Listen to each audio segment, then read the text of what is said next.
nuclear, missile, and terrorism trifecta, President Biden proposes to underfund our armed forces. Even if Democrats manage to magically get their runaway inflation under control faster than anyone predicts, their proposal would only flat fund defense. While China keeps ramping their military spending way up, the Biden budget would have America treading water at best. More likely, if Democrats' high inflation sticks around, the president's proposal would actually cut the military's purchasing power. As we speak, Secretary Austin, General Milley, DOD Comptroller Michael McCord are testifying before the Armed Services Committee to provide some answers about their boss's baffling budget request. These senior leaders have a responsibility to be strong advocates within the administration for the resources that our service members actually need. When the far left wanted President Obama to slash military spending, Secretary Leon Panetta waged an impassioned public and private campaign to stick up for our national defense. But if Secretary Austin is advocating for the military's bottom line, he's not doing it very effectively. The administration's proposed defense increase of 4% before inflation doesn't come anywhere near meeting our military's requirements to compete with China and preserve peace well into the future. Yet the same budget lavishes a gigantic 14% increase on domestic discretionary spending. If our colleague Chairman Sanders wrote a budget and gave the Pentagon zero input or influence, it might not look much different than the administration's actual product. So, Madam President, the world is a dangerous place. China, Russia, Iran, North Korea, and other adversaries remind us of this basic fact every single day. Our Commander-in-Chief needs to get with the program. Now, on one final matter, the last few weeks have confirmed a pattern that has played out repeatedly in recent decades. When Republican presidents make Supreme Court nominations, the far left and the media melt down. Absurd allegations, conspiracy theories, cheap gimmicks, and apocalyptic rhetoric are all guaranteed. But when Democratic presidents make nominations, Senate Republicans inquire about past rulings and judicial philosophy, and the country gets the serious process it deserves. On Tuesday, I explained how 30 years of escalation by Democrats ushered in this assertive period for the Senate regarding judicial nominations. Now and for the foreseeable future, the Senate views itself as a co-partner in the process. On Wednesday, I walked through Judge Jackson's long and disturbing record of using judicial activism to go soft on crime. Today, I need to discuss how these disagreements affect the very bedrock of our republic. For multiple years now, the Democratic Party has waged an aggressive campaign to bully our independent justices and attack the legitimacy of their institution.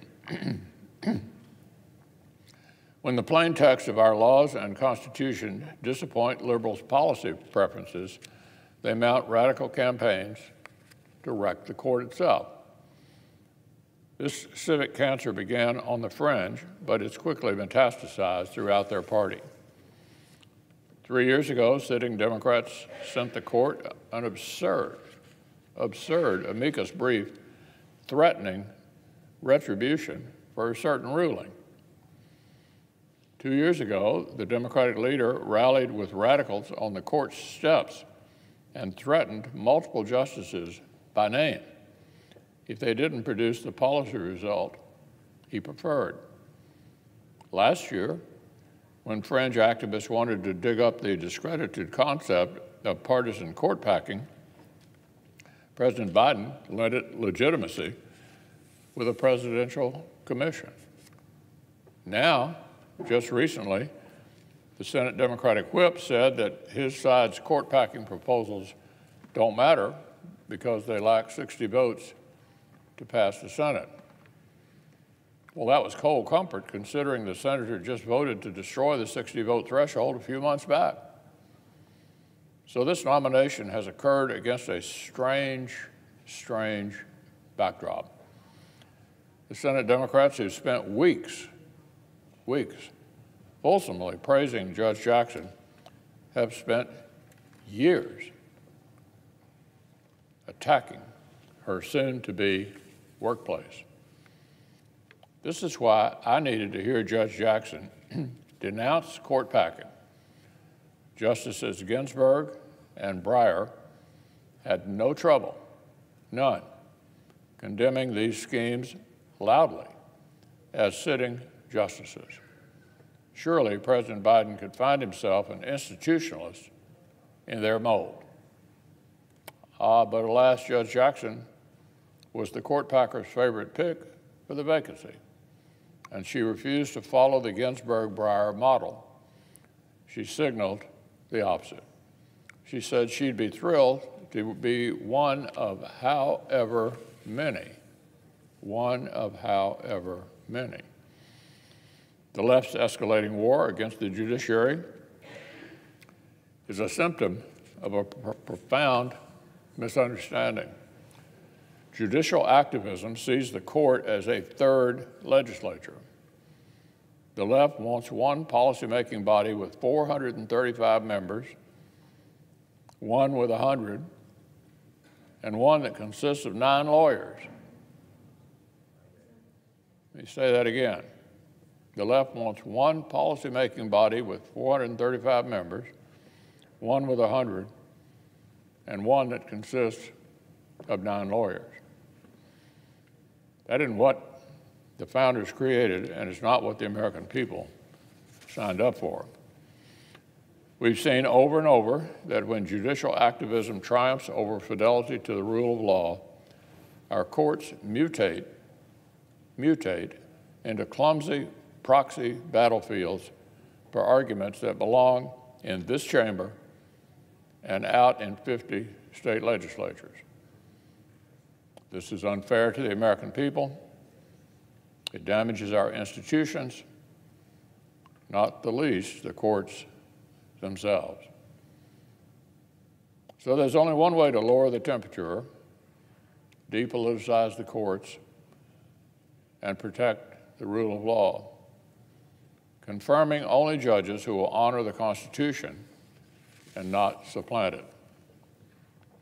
The road to a healthy court and a healthy country is not striking some balance where some justices stick to the text and some justices try to make policy. The solution is for all the justices to stay in their lane. There's one right number of justices who seek to follow the law. The number is 9. Ginsburg said it. Breyer said it. There's one right number of justices who seek to make policy. 0. There are jurists and scholars with personal views across the political spectrum who understand that all judges should be textualists and constitutionalists in their day jobs, and that must be the Senate standard. I see hallmarks of judicial activism in Judge Jackson's record. Therefore, I will vote no. Nevertheless, our Democratic colleagues are on track to confirm our next Supreme Court justice. And do you know what won't happen? Top Republicans will not imply she's illegitimate. We will not call for court packing. I won't be joining any mobs outside her new workplace and threatening her by name. Democrats must stop their political siege of the institution that Judge Jackson is about to join. They must stop their assault on judicial independence. We're about to have a new justice whose fan club has openly attacked the rule of law. So Judge Jackson will quickly face a fork in the road. One approach to her new job would delight the far left. A different approach would honor the separation of powers and the Constitution. The soon-to-be justice can either satisfy her radical fan club or help preserve the judiciary that Americans need, but not both. I'm afraid the nominees' records tells us which is likely, but I hope Judge Jackson proves me wrong.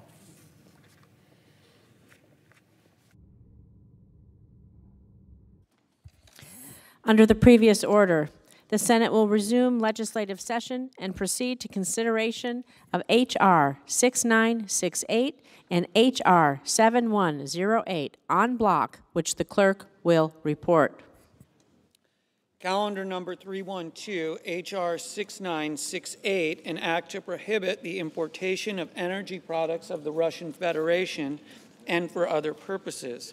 Calendar number 313, H.R. 7108, an act to suspend normal trade relations treatment for the Russian Federation and so forth and for other purposes. Under the previous order, amendment number 5021 to H.R. 6968 and amendment number 5020 to H.R. 7108 are agreed to, and the bills, as amended, are considered and read a third time. The question occurs on the passage of H.R. 7108 as amended. Is there a sufficient second? There appears to be. The clerk will call the roll. Ms. Baldwin, Mr. Barrasso, Mr. Bennett, Mrs. Blackburn, Mr. Blumenthal, Mr. Blunt, Mr. Booker, Mr. Bozeman, Mr. Braun.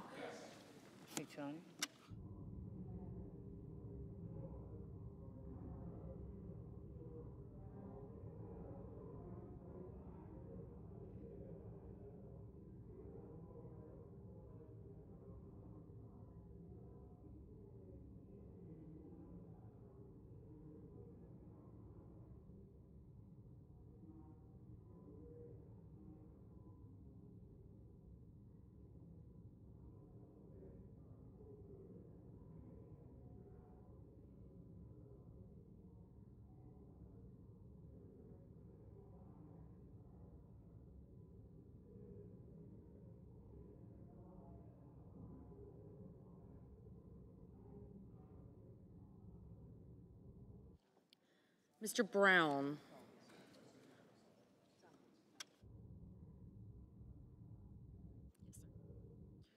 Mr. Burr. Ms. Cantwell.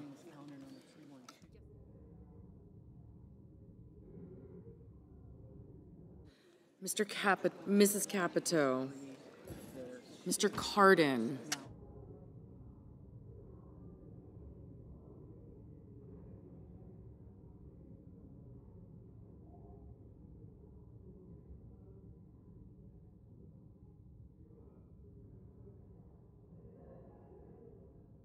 Mr. Cardin, Mr. Carper, Mr. Casey, Mr. Cassidy, Ms. Collins, Mr. Coons, Mr. Cornyn, Ms. Cortez Masto.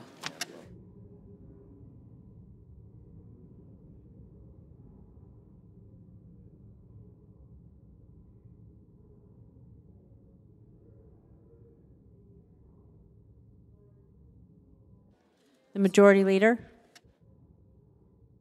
Mr. Cotton, Mr. Kramer, Mr. Crapo, Mr. Cruz, Mr. Daines.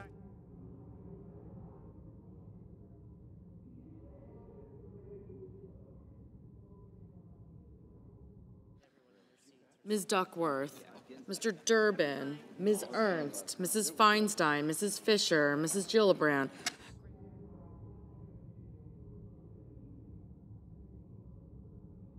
Mrs. Gillibrand, Mr. Graham, Mr. Grassley, Mr. Haggerty, Ms. Hassan, Mr. Hawley, Mr. Heinrich.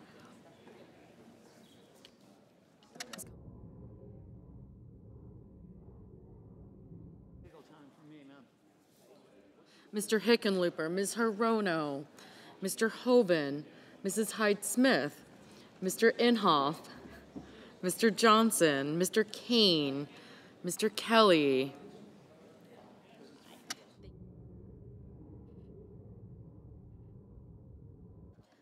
Mr. Kennedy, Mr. King, Ms. Klobuchar, Mr. Langford, Mr. Leahy, Mr. Lee, Mr. Lujan,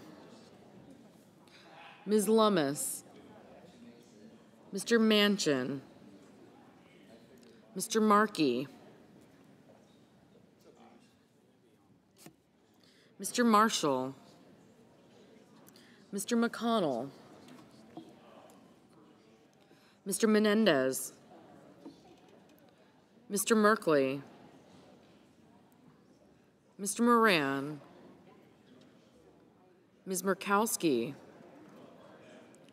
Mr. Murphy, Mrs. Murray, Mr. Ossoff, Mr. Padilla,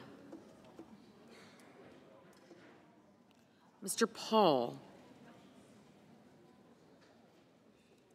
Mr. Peters,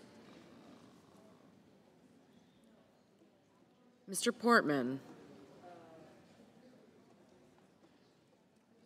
Mr. Reed,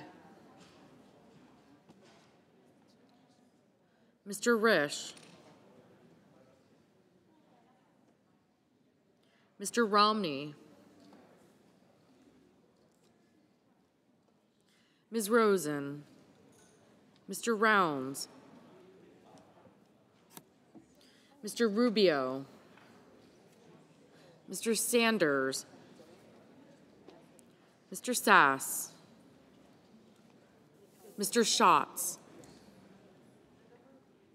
Mr. Schumer,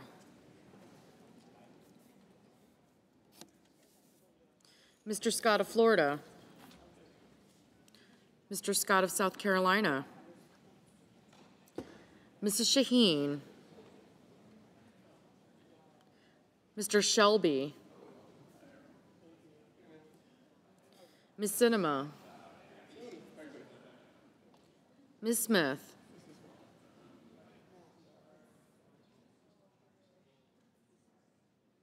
Ms. Stabenow,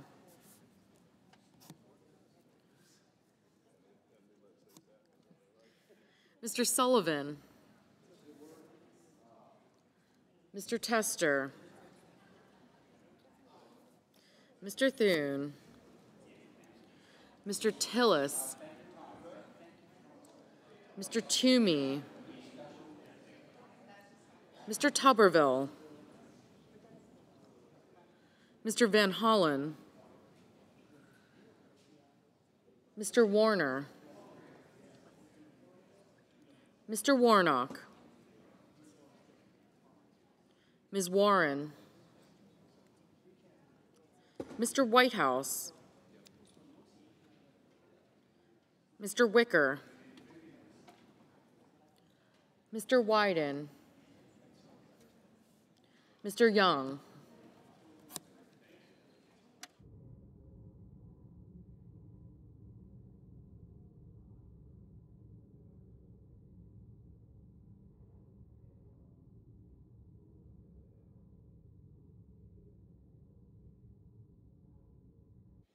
Senators voting in the affirmative: Barrasso, Blackburn, Braun, Cantwell, Cardin, Cassidy, Collins, Crapo, Daines, Graham, Hickenlooper, Hyde-Smith, Kane, Kennedy, King, Langford, McConnell, Menendez, Reed, Romney, Rosen, Sass, Schatz, Schumer, Scott of South Carolina, Smith, Thune, Warren, Wyden, and Young. No senator voted in the negative.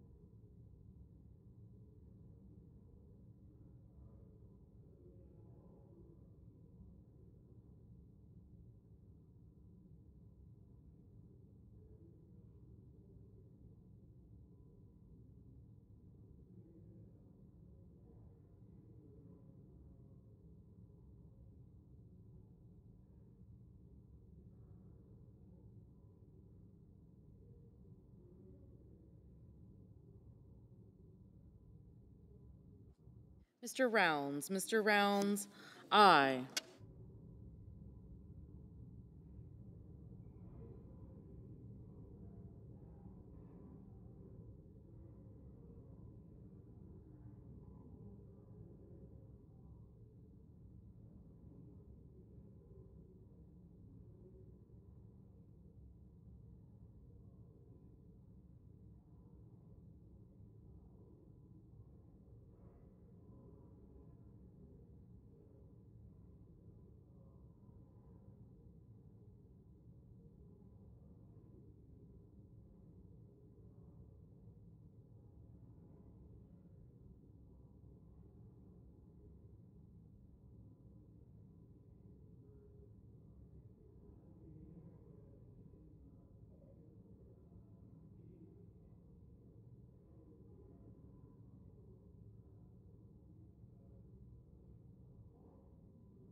Mr. Tuberville. Mr. Tuberville, aye.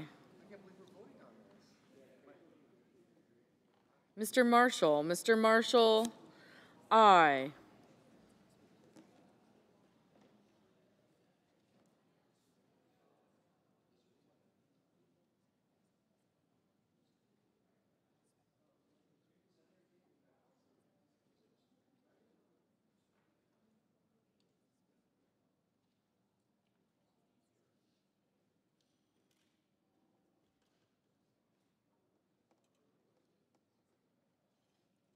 Mr. Lee. Mr. Lee, aye.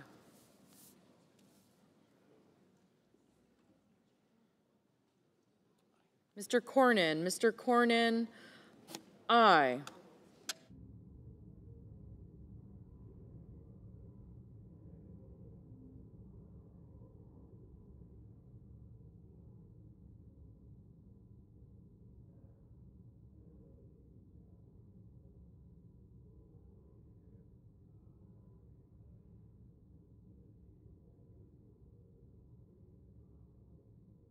Mr. Durbin. Mr. Durbin, aye.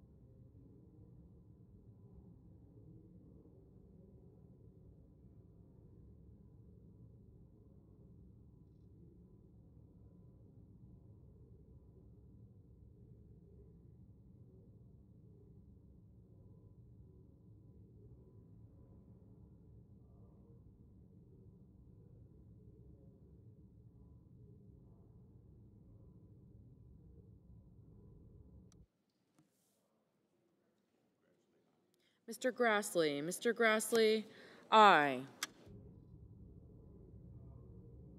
Mr. Wicker. Mr. Wicker, aye.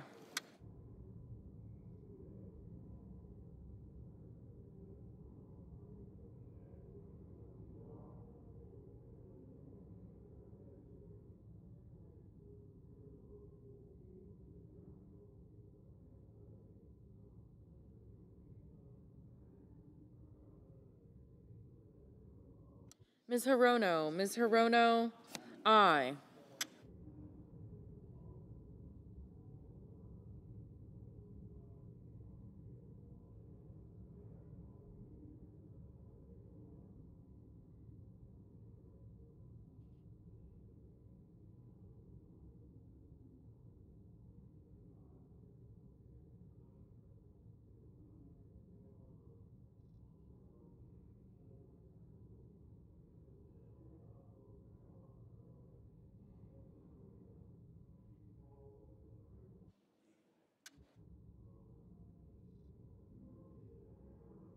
Mrs. Feinstein. Mrs. Feinstein, aye.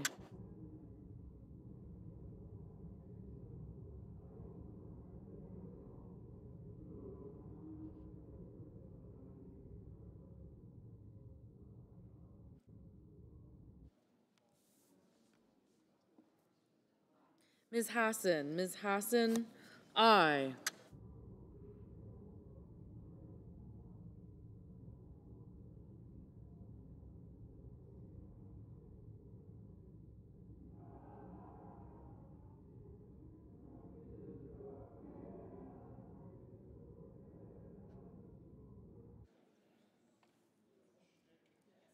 Ms. Cortez Masto. Ms. Cortez Masto, aye. Mr. Inhofe.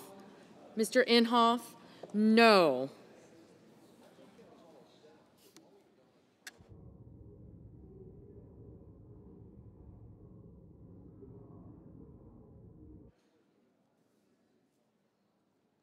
Mr. Tester. Mr. Tester, aye. Mr. Johnson. Mr. Johnson, aye.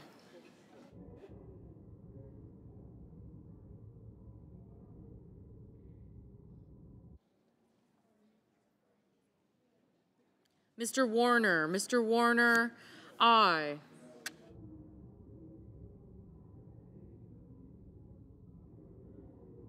Mr. Leahy.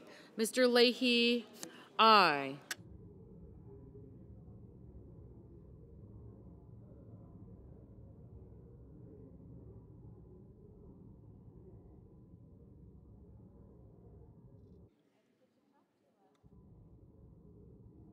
Mr. Inhofe. Mr. Inhofe, aye. Mr. Heinrich. Mr. Heinrich, aye.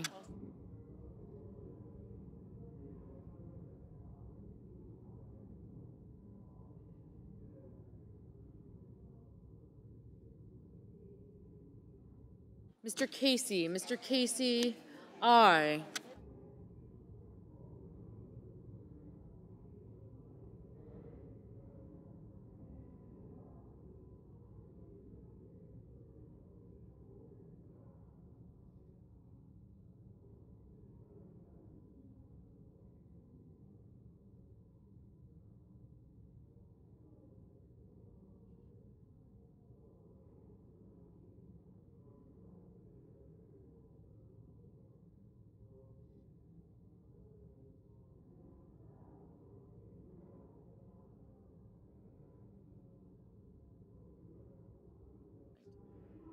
Ms. Lummis. Ms. Lummis, aye.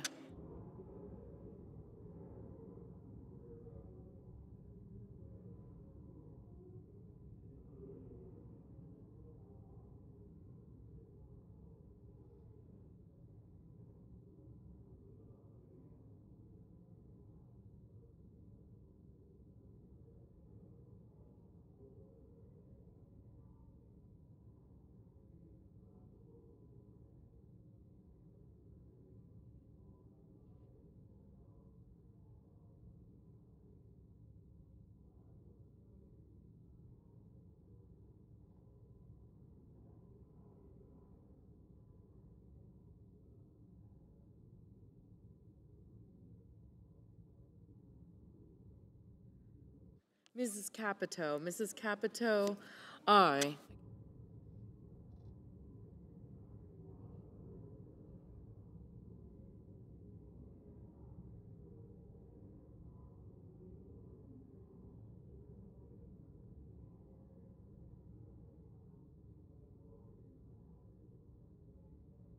Mr. Murphy. Mr. Murphy, aye.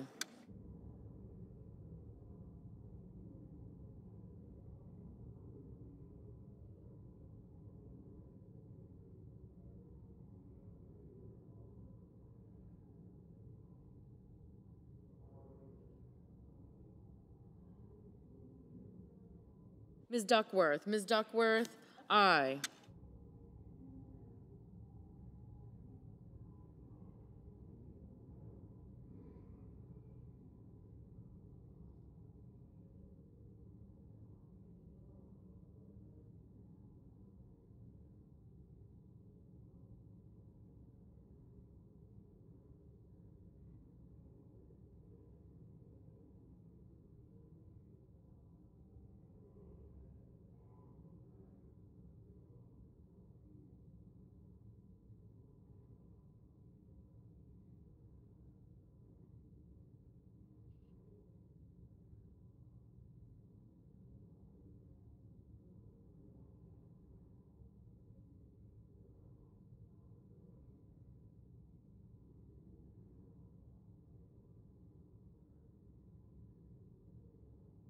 Mrs. Murray, Mrs. Murray, aye.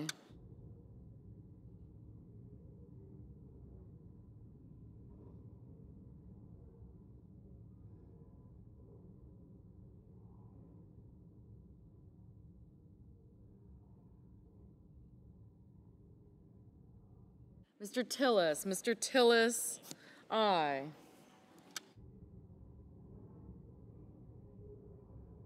Mr. Markey, aye.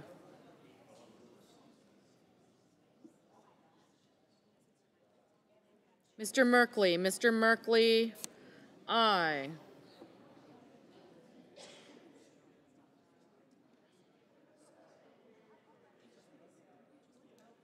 Mr. Bozeman, aye. Mrs. Shaheen, aye. Miss Stabenow, aye. Mr. Peters, aye. Mr. Risch, aye. Mr. Paul, aye. Mr. Kramer, aye. Ms. Baldwin, aye. Mrs. Gillibrand, aye. Mr. Sanders, aye.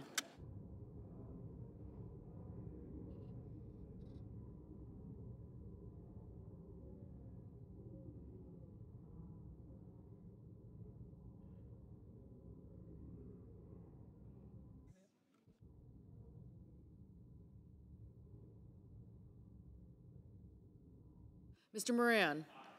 Moran, aye. Mr. Whitehouse, aye.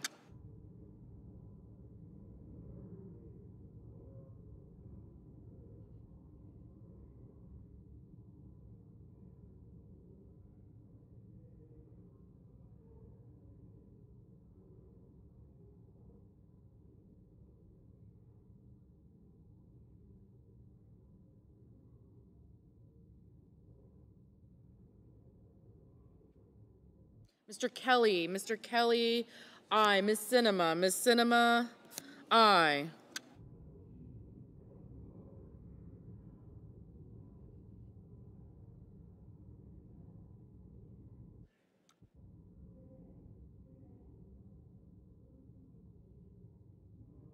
Mr. Blunt, aye.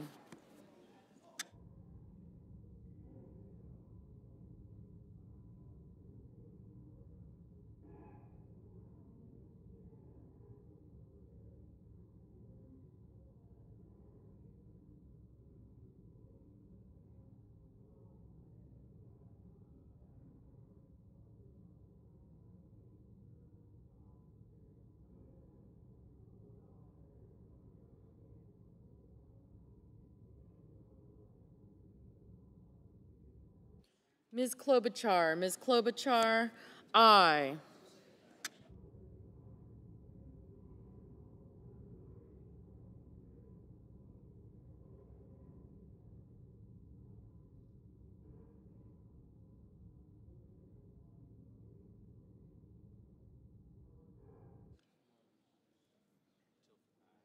Mr. Shelby, aye.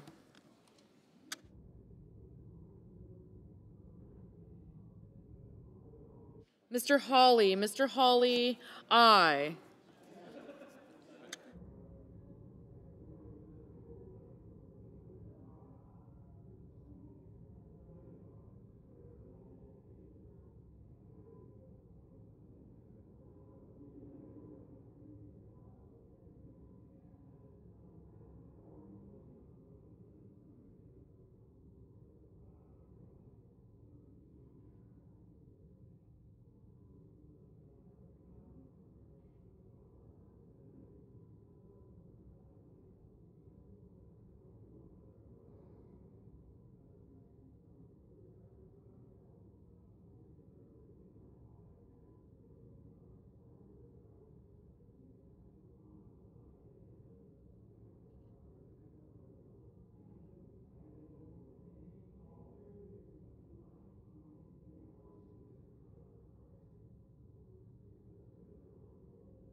Mr. Bennett. Mr. Bennett, aye. Mr. Manchin. Mr. Manchin, aye.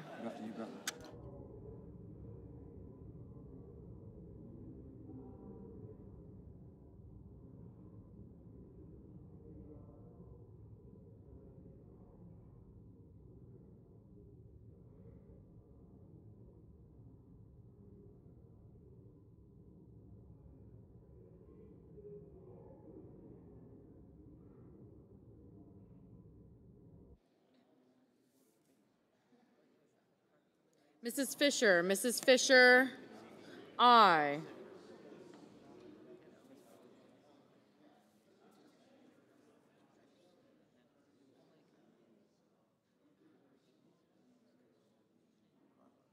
Mr. Carper. Mr. Carper, aye.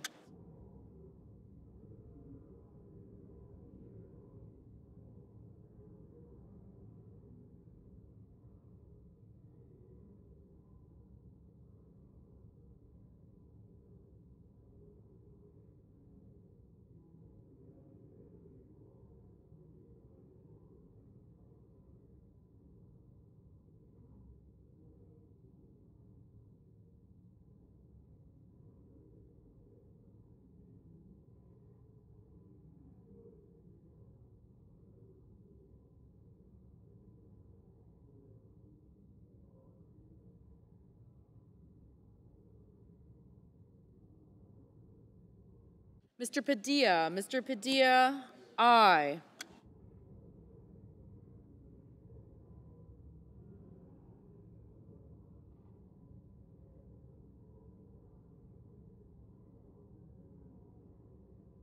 Mr. Rubio. Mr. Rubio, aye.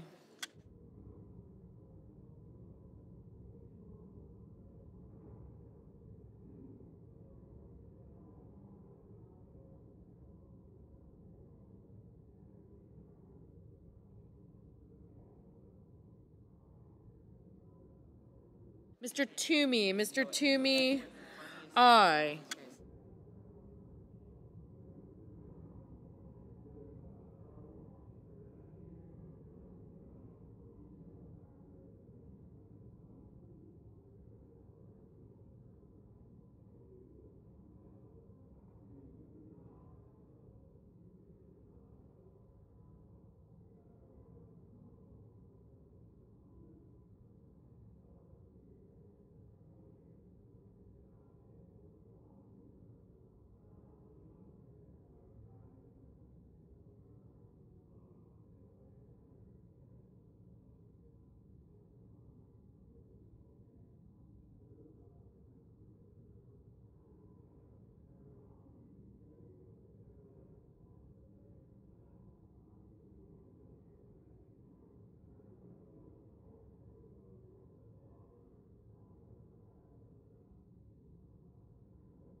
Mr. Burr. Mr. Burr, aye.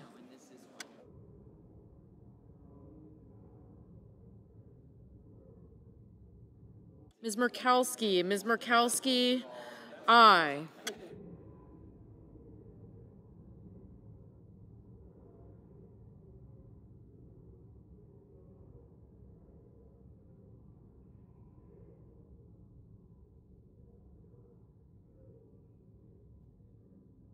Mr. Ossoff. Mr. Ossoff, aye.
Mr. Haggerty. Mr. Haggerty, aye.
Mr. Brown. Mr. Brown, aye.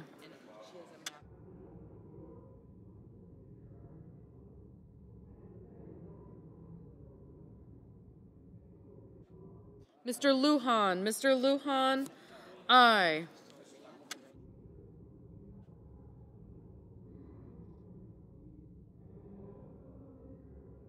Mr. Blumenthal. Mr. Blumenthal, aye.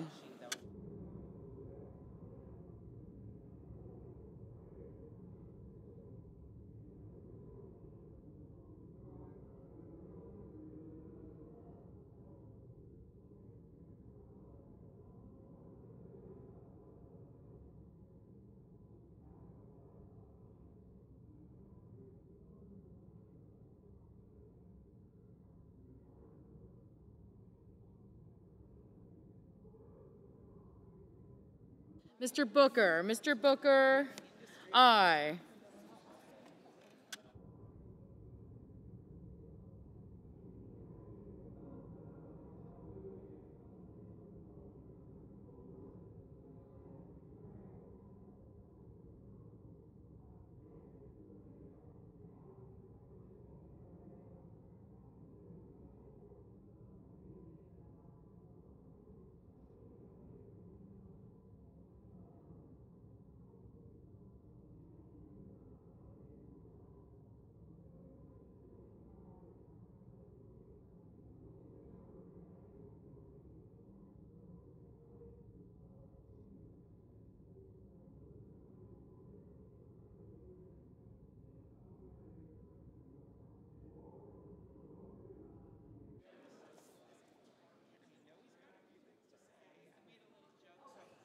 Ms. Ernst. Ms. Ernst, aye.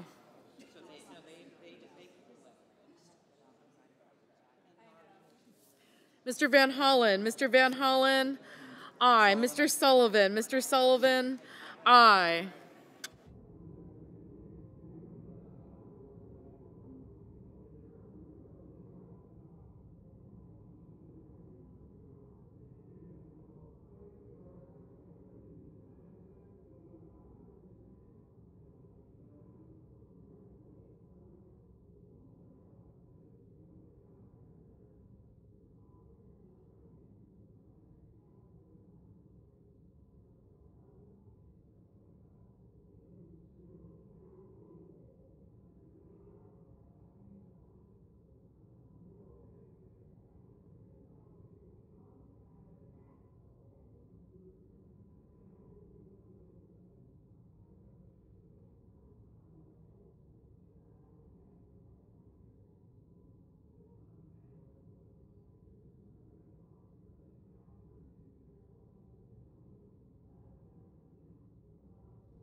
Mr. Coons, Mr. Coons, aye.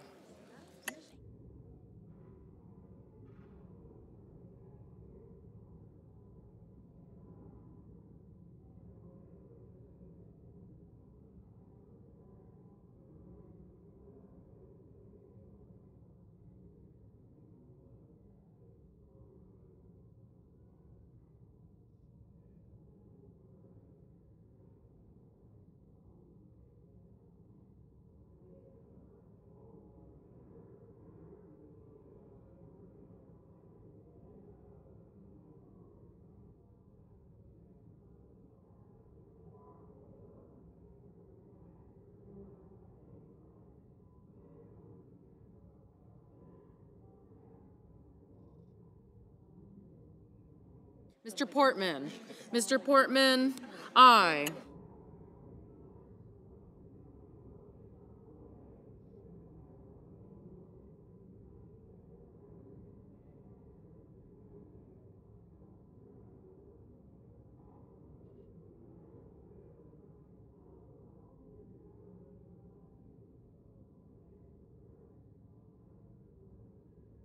Mr. Cruz, aye.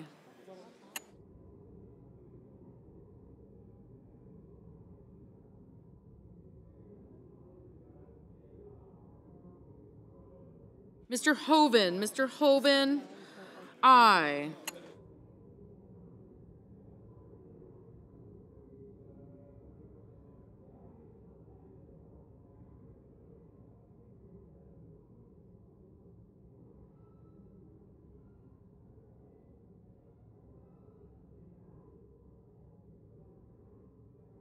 Mr.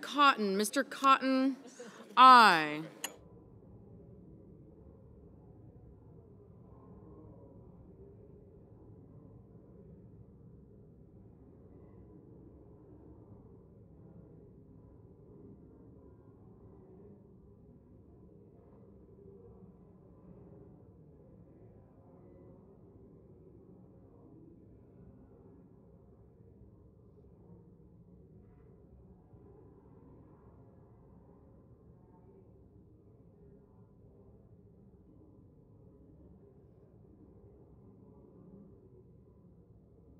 Mr. Warnock, aye.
Mr. Scott of Florida, aye.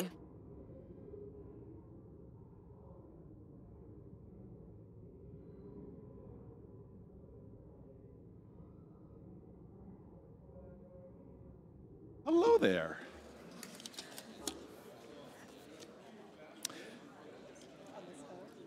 On this vote, the yeas are 100. The nays are 0. The bill as amended is passed. The question occurs on passage of H.R. 6968 as amended. Is there a sufficient second? There appears to be. The clerk will call the roll. Ms. Baldwin, Mr. Barrasso, Mr. Bennett, Mrs. Blackburn, Mr. Blumenthal, Mr. Blunt, Mr. Booker, Aye. Mr. Bozeman. Gotcha.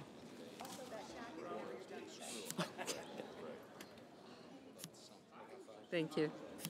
Thank you. Thank you. Mr. Braun.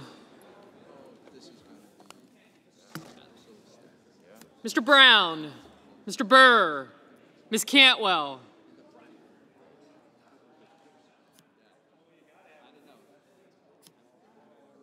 Mrs. Capito. Mr. Cardin. Mr. Carper. Mr. Casey. Mr. Cassidy. Ms. Collins.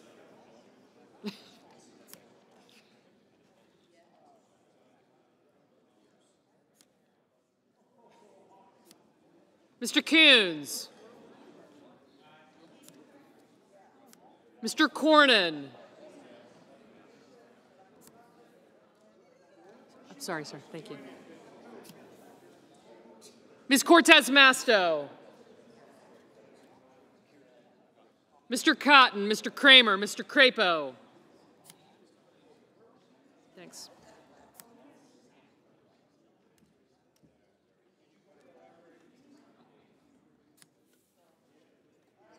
Mr. Cruz.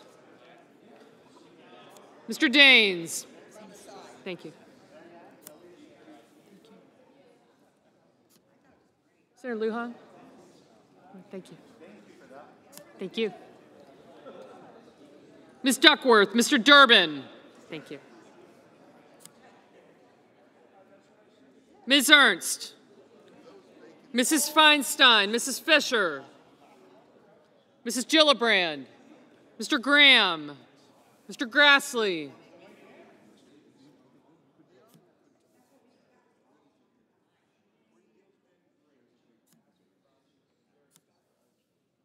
Mr. Haggerty. Ms. Hassan, Mr. Hawley, Mr. Heinrich, Mr. Hickenlooper, Ms. Hirono, Mr. Hoven, Mrs. Hyde-Smith, Mr. Inhofe, Mr. Johnson, Mr. Kane, Mr. Kelly, Mr. Kennedy, Mr. King, Ms. Klobuchar, Mr. Lankford, Mr. Leahy, Mr. Lee, Mr. Lujan, Ms. Lummis, Mr. Manchin, Mr. Markey, Mr. Marshall, Mr. McConnell, Mr. Menendez, Mr. Merkley, Mr. Moran, Ms. Murkowski, Mr. Murphy, Mrs. Murray, Mr. Ossoff, Mr. Padilla, Mr. Paul, Mr. Peters, Mr. Portman, Mr. Reed, Mr. Risch, Mr. Romney, Ms. Rosen, Mr. Rounds, Mr. Rubio, Mr. Sanders, Mr. Sass, Mr. Schatz, Mr. Schumer, Mr. Scott of Florida, Mr. Scott of South Carolina, Mrs. Shaheen, Mr. Shelby, Ms. Sinema, Ms. Smith, Ms. Stabenow, Mr. Sullivan, Mr. Tester, Mr. Thune, Mr. Tillis, Mr. Toomey, Mr. Tuberville. Mr. Van Hollen. Thanks. Mr. Warner, Mr. Warnock. Thanks. Ms. Warren. Mr. Whitehouse, Mr. Wicker, Mr. Wyden, Mr. Young.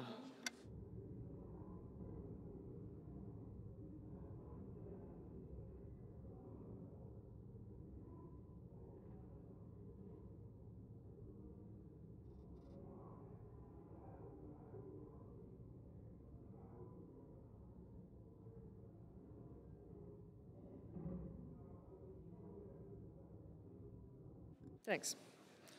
Senators voting in the affirmative. Blackburn, Blumenthal, Booker, Bozeman. You did record me as yes. Burr, Capito, Casey, Coons, Cornyn, Cotton, Kramer, Crapo, Cruz, Duckworth, Graham, Hoeven, Inhofe, Johnson, Kelly, King, Leahy, Lujan, Lummis, McConnell, Murray, Ossoff, Padilla, Paul, Peters, Portman, Rosen, Rubio, Sanders, Schumer, Scott of Florida, Sinema, Stabenow, Tester, Thune. Are you and I? Senator? Tillis, Toomey, Van Hollen, Warnock, Whitehouse, and Wicker. No senator voted in the negative.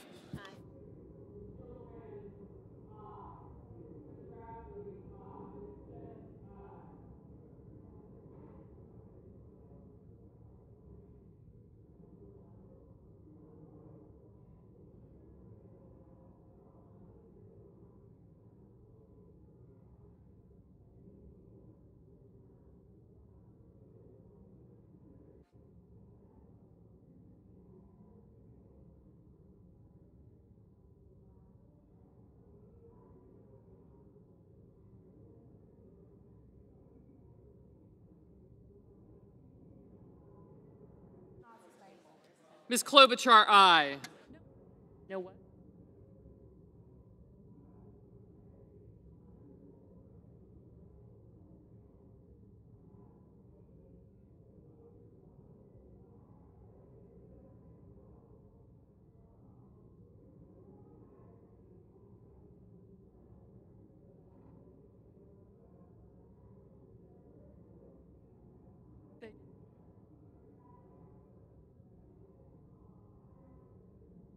No, well.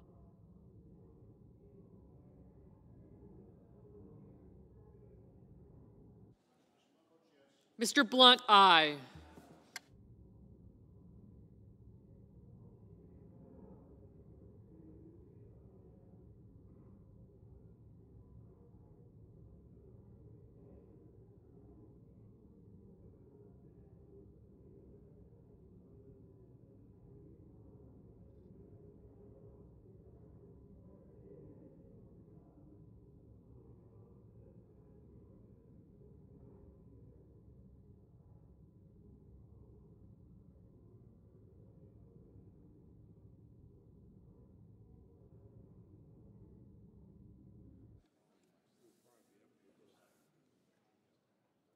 Mr. Carper, aye.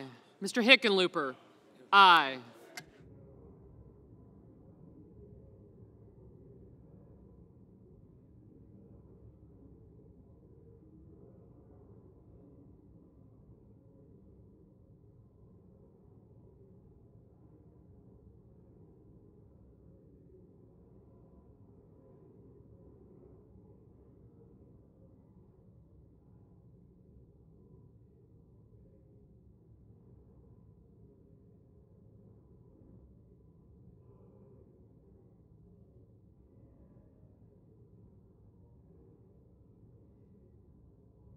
Mr. Moran, aye.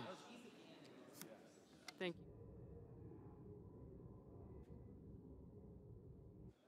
you. Mr. Rounds, aye. Mr. Schatz, aye. Ms. Hirono, aye.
Mrs. Feinstein, aye.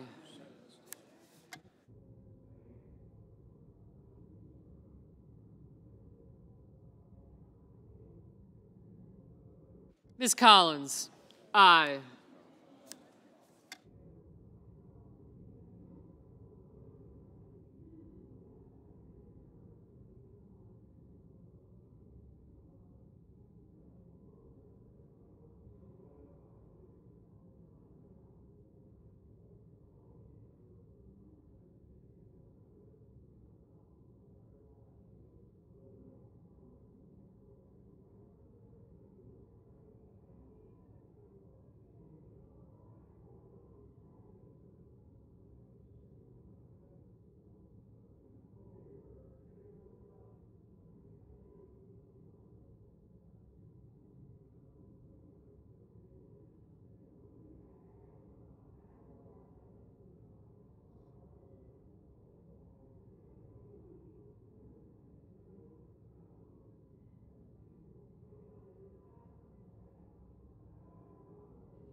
Mr. Daines, aye.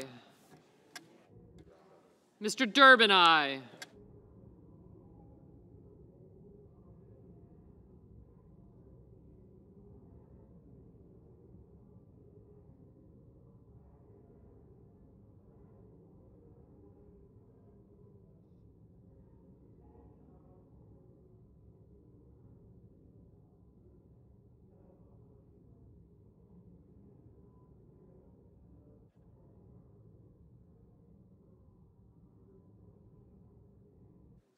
Mr. Barrasso, aye.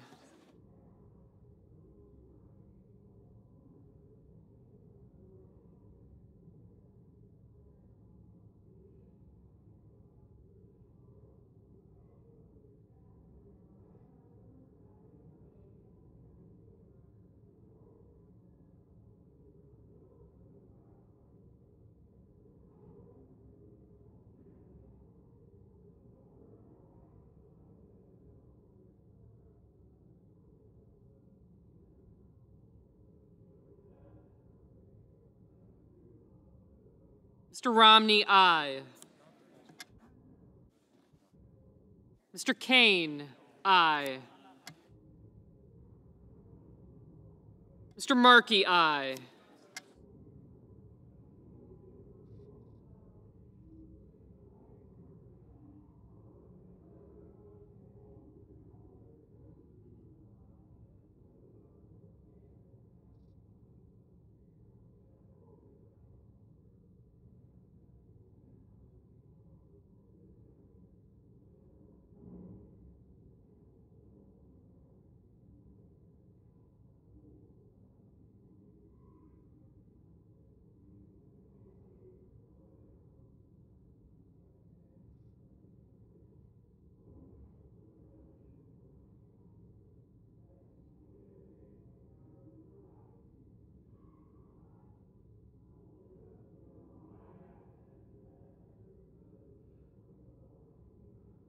Mr. Kennedy, aye. Mr. Lee, aye.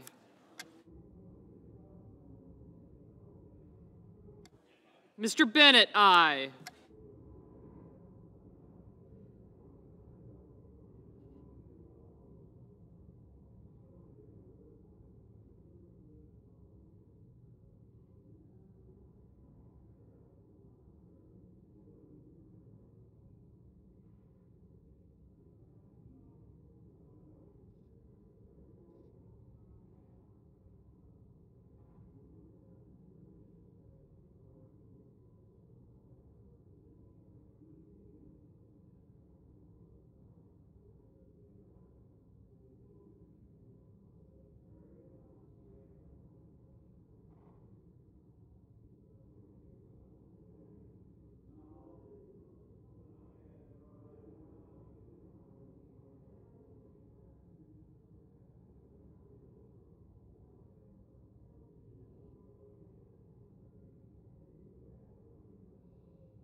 Mr. Shelby, aye.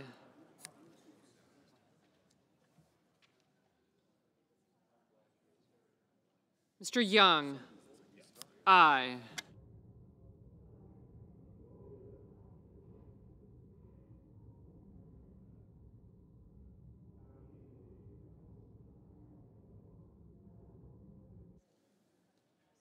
Mr. Risch, aye.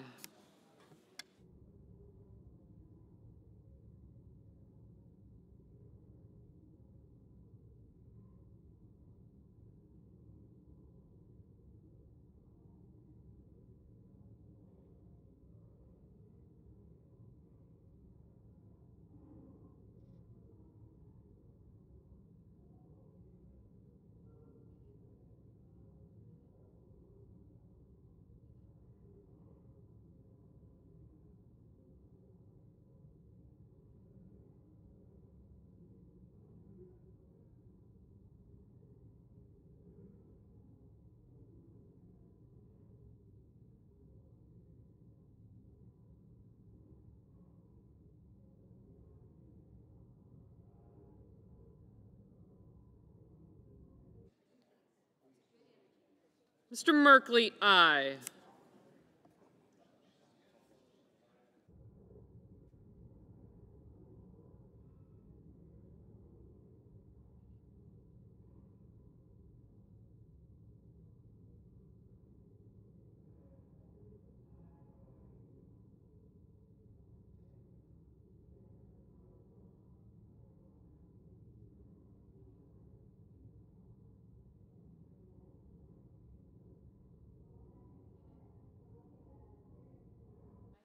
Ms. Murkowski, aye. Ms. Cantwell, aye. You got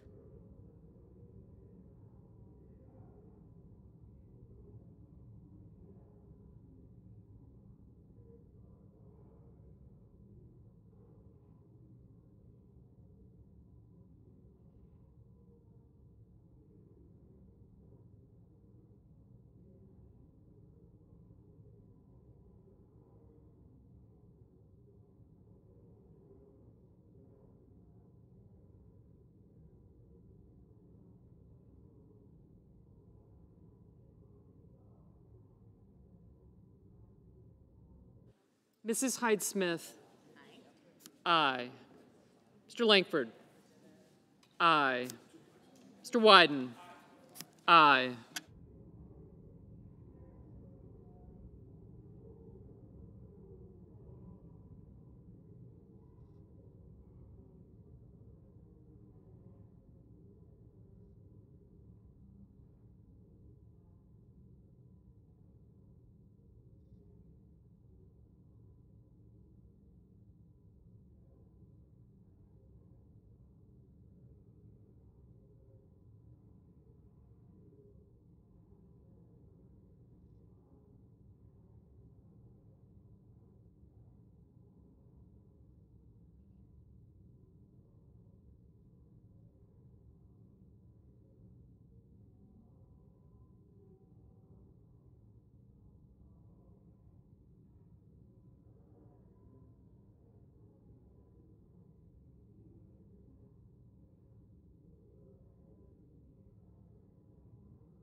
Mr. Sass, aye.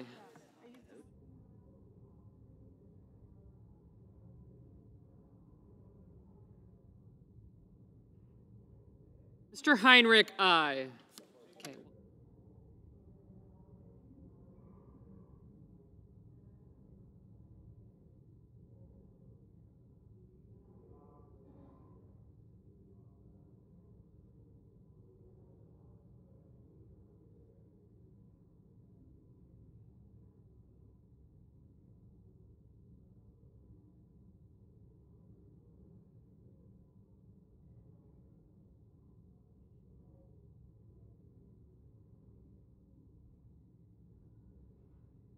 Mrs. Shaheen, aye.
Ms. Ernst, aye.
Mr. Tuberville, aye.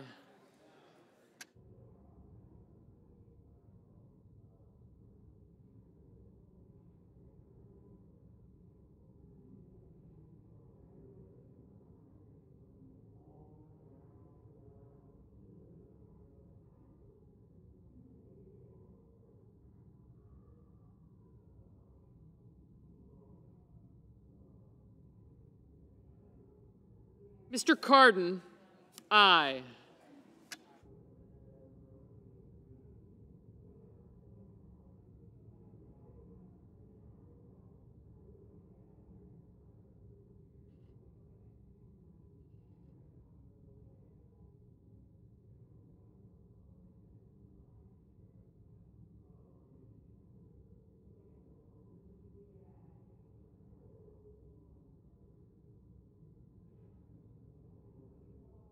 Ms. Baldwin, aye.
Mr. Murphy, aye.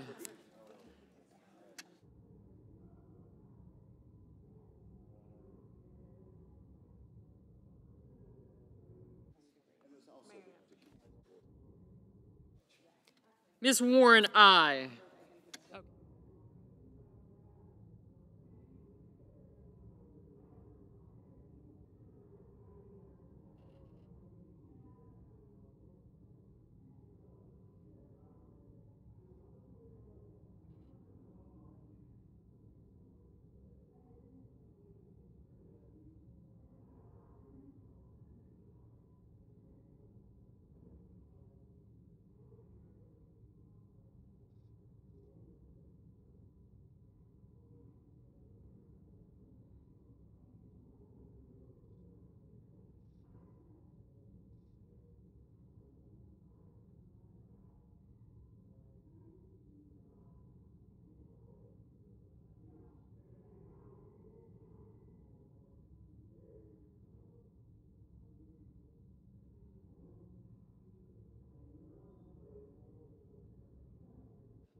Mr. Cassidy, aye. Mr. Reed, aye.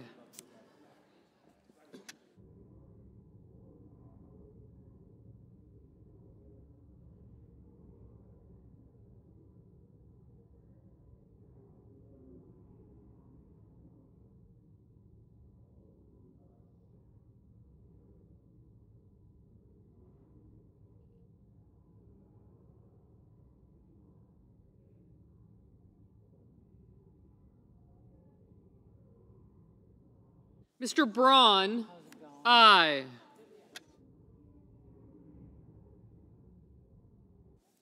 Ms. Cortez Masto, aye.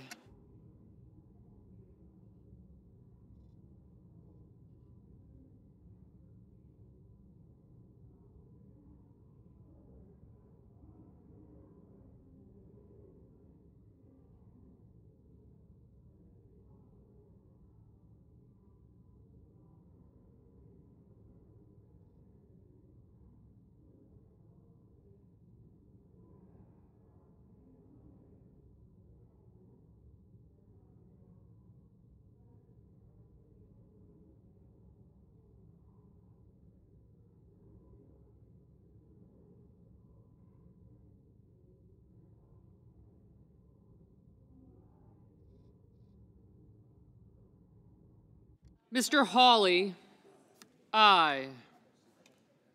Hey, we've only got 10 left.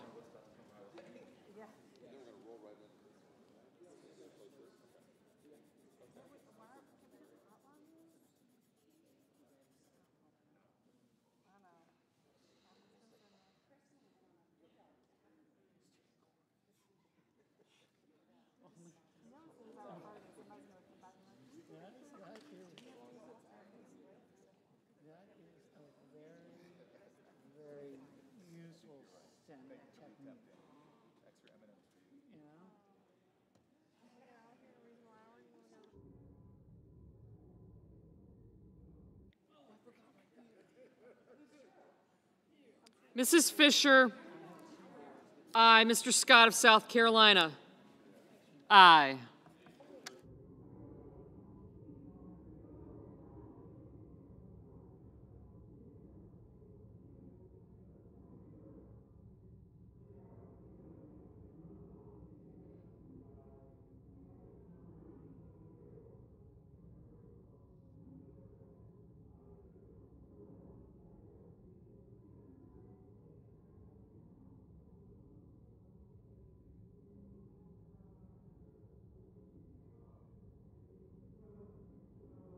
Mr. Brown, aye.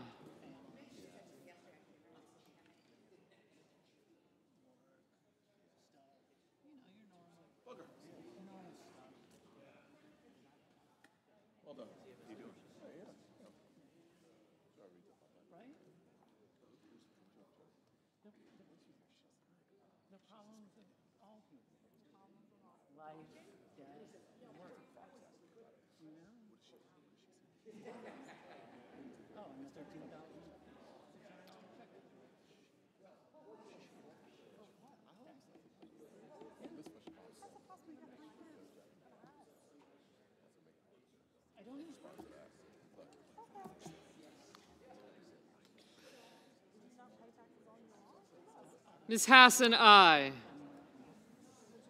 Mr. Menendez, aye. Mr. Haggerty, aye.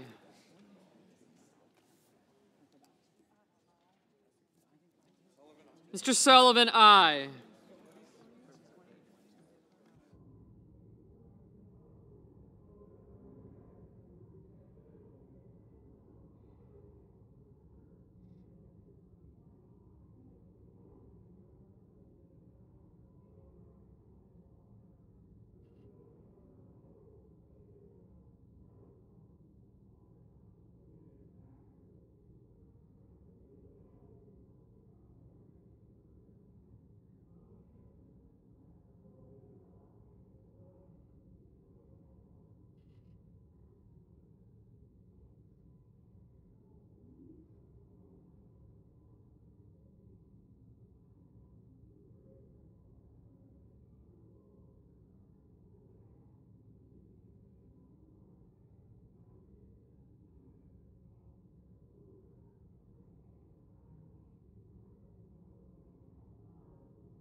Mr. Marshall, aye.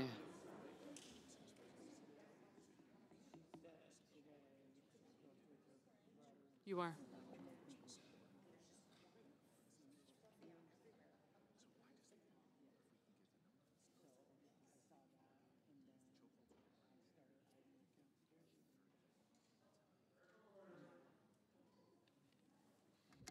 Mr. Warner, aye.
Mr. Manchin, aye.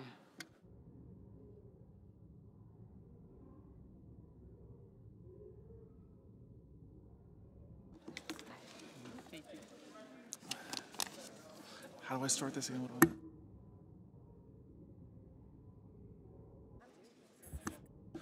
Does anyone wish to change their vote? Then the yeas are 100. The nays are 0. The bill as amended is passed.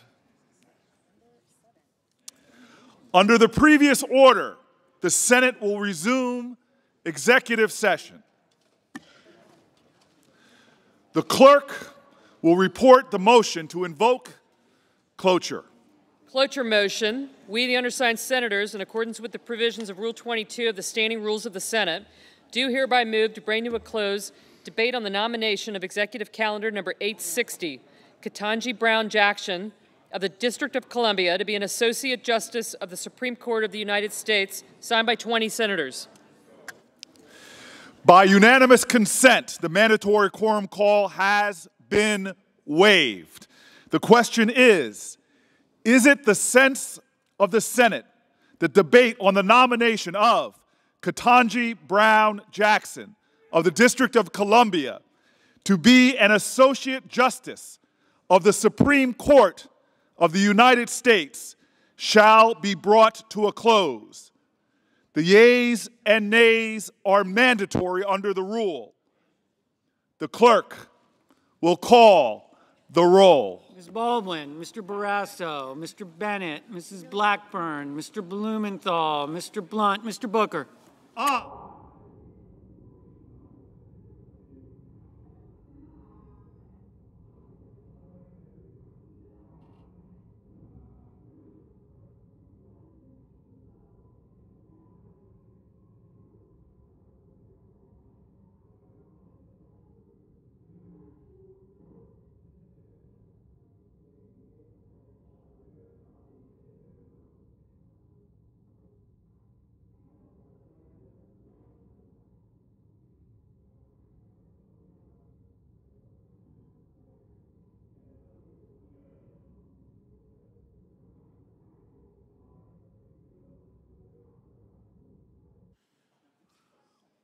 Mr. Bozeman, Mr. Braun, Mr. Brown, Mr. Burr, Ms. Cantwell, Mrs. Capito, Mr. Cardin,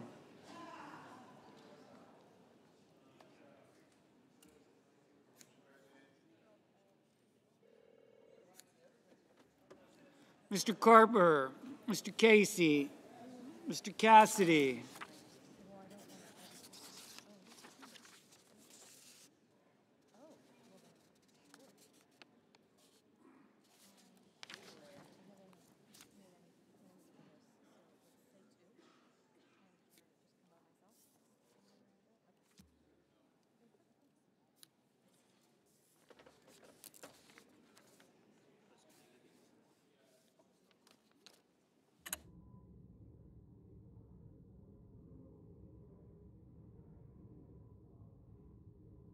Ms. Collins, Mr. Coons,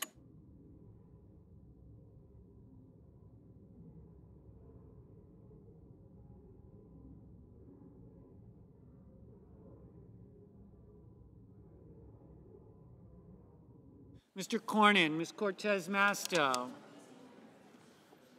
Mr. Cotton, Mr. Kramer, Mr. Crapo, Mr. Cruz, Mr. Daines, Ms. Duckworth, Mr. Durbin, Ms. Ernst, Mrs. Feinstein, Mrs. Fisher, Mrs. Gillibrand, Mr. Graham, Mr. Grassley, Mr. Haggerty, Ms. Hassan, Mr. Hawley, Mr. Heinrich, Mr. Hickenlooper, Ms. Hirono, Mr. Hoven, Mrs. Hyde-Smith,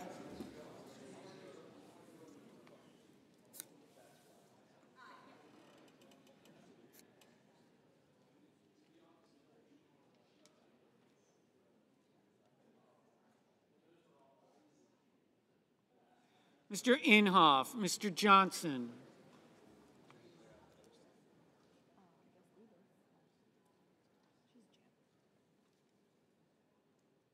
Mr. Kane, Mr. Kelly, Mr. Kennedy, Mr. King, Ms. Klobuchar, Mr. Langford, Mr. Leahy, Mr. Lee, Mr. Lujan,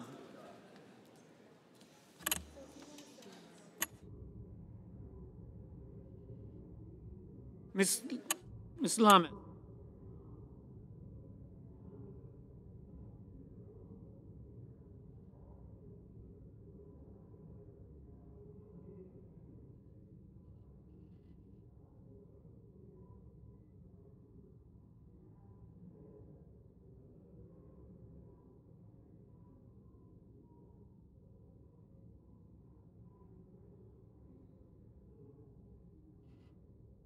Mr. Manchin, Mr. Markey, Mr. Marshall, Mr. McConnell, Mr. Menendez, Mr. Merkley, Mr. Moran, Ms. Murkowski,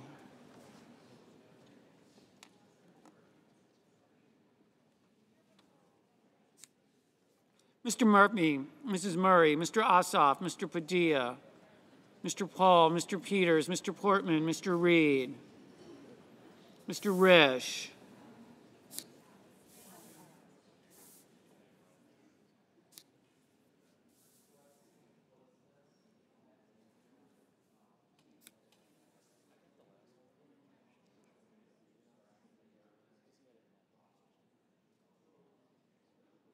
Mr. Romney,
Mr. Padilla, Mr. Paul, Mr. Peters, Mr. Portman, Mr. Reed, Mr. Risch, Mr. Romney, Ms. Rosen, Mr. Rounds, Mr. Rubio,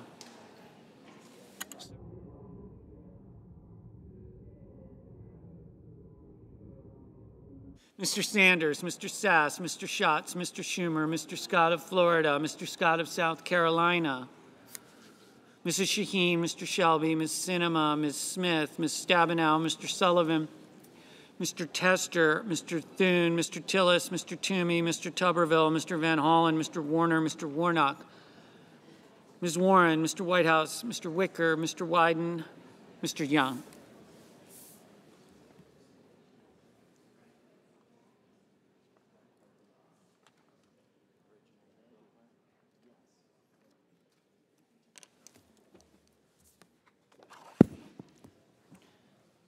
Senators voting in the affirmative: Booker, Cantwell, Casey, Collins, Cortez Masto, Duckworth, Hickenlooper, Klobuchar, Leahy, Manchin, Murray, Ossoff, Rosen, Sanders, Schumer, Shaheen, Sinema, Smith, Tester, Warner. Senators voting in the negative: Blackburn, Capito, Cornyn, Crapo, Graham, Grassley, Hawley, Johnson, Langford, Lummis, Marshall, Moran, Rubio, Scott of Florida, Shelby, Sullivan, Thune, Tillis, Young.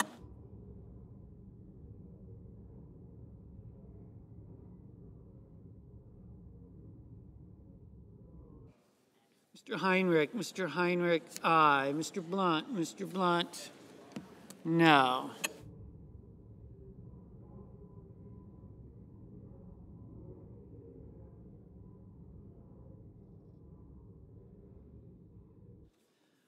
Mr. King, aye.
Mr. Durbin, aye. Mr. Whitehouse, aye.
Mr. Haggerty, no.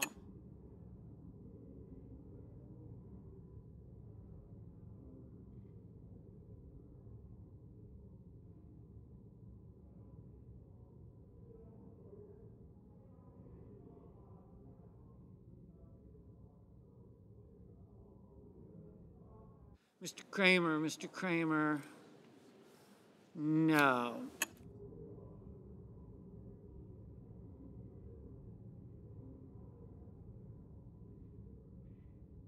Mr. Cardin, aye.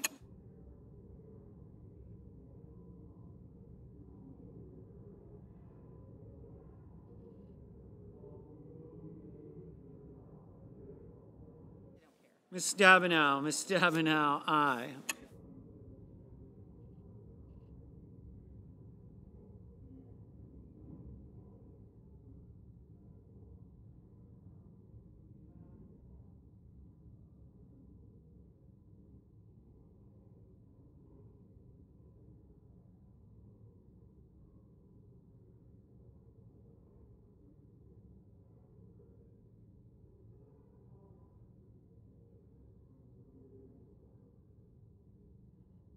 Mr. Tuberville, no.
Mr. Lujan, aye.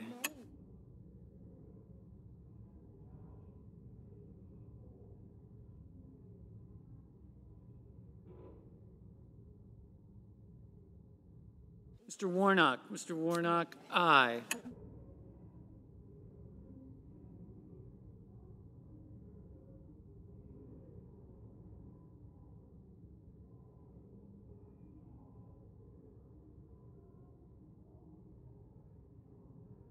Mr.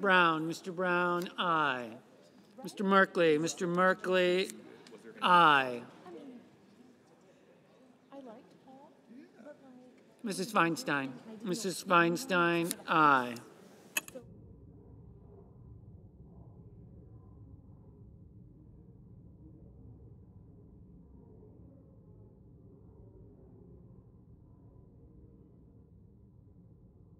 Miss Ernst, no. Mr. Rounds, no. Ms. Warren, aye.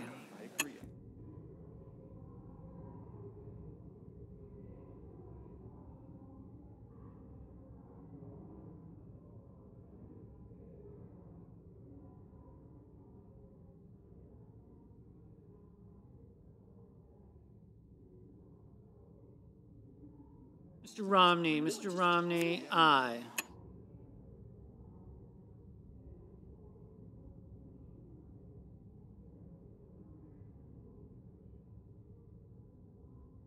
Mrs. Hyde Smith, no.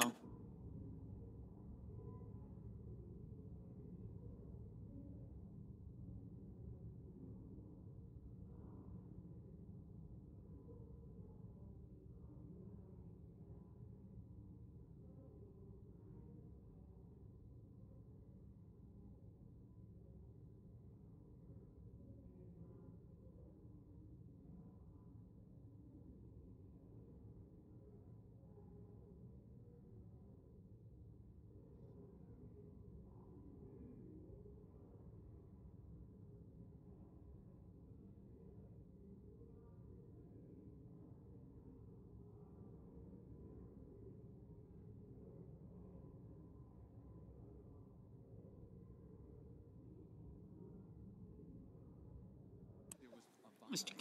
Kane, aye.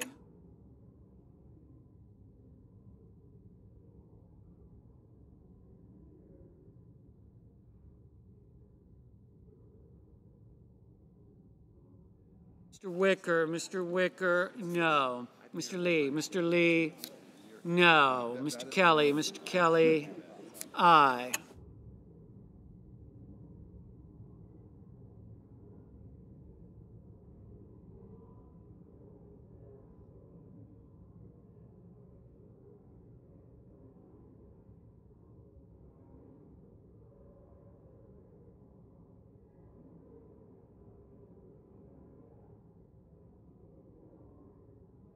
Mr. Cassidy, no. Mr. Barrasso, no. Mr.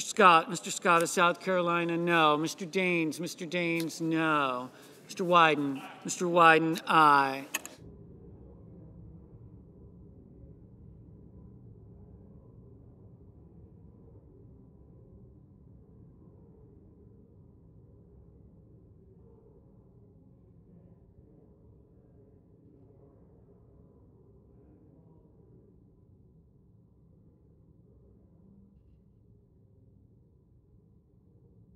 Mr. Kennedy, no. Mr.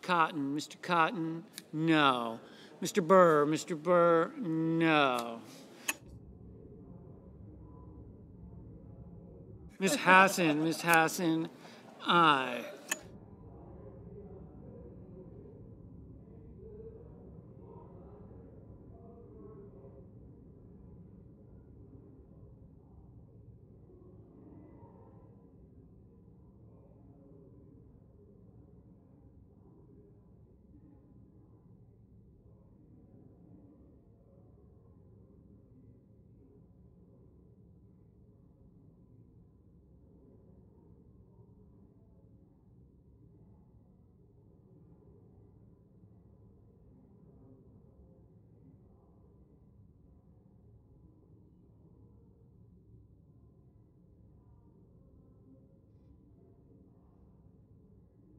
Ms. Rono, aye.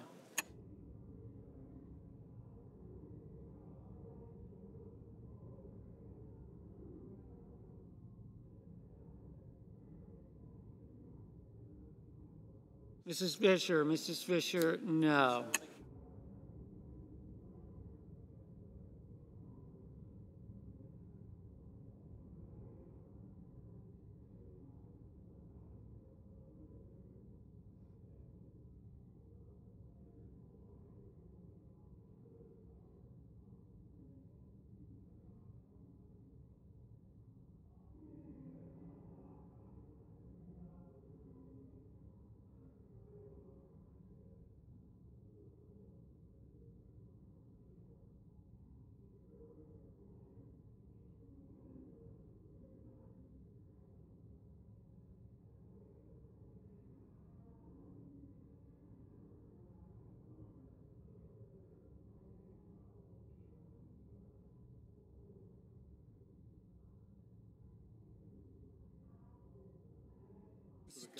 Mrs. Gillibrand, aye.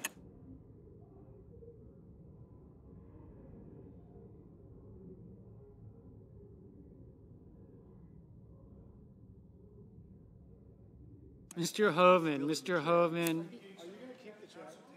no.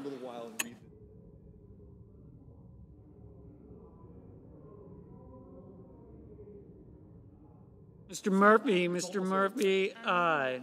People's right now to see the two versions of the schedule if you want to come down and sit at dining room. Okay. So you can see, so we put that. Mr. Schatz, aye. Mr. Padilla, aye.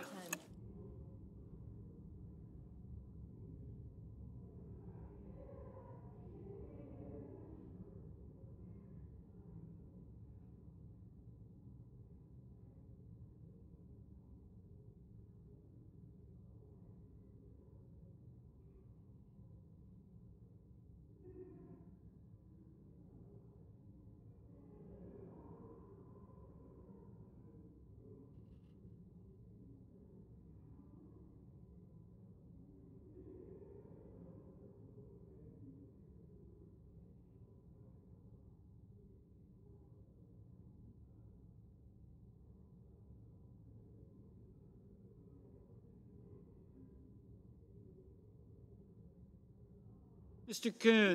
Coons, aye.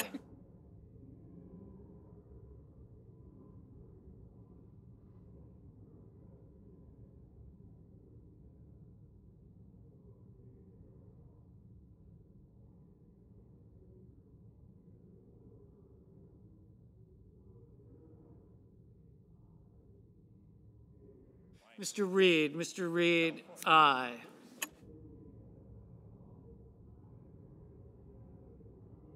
Mr. McConnell, no.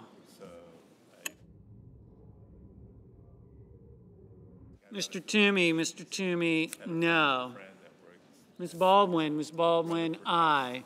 Mr. Risch, no. Mr. Bozeman,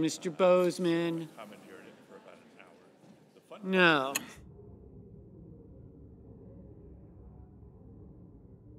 Mr. Inhofe, no.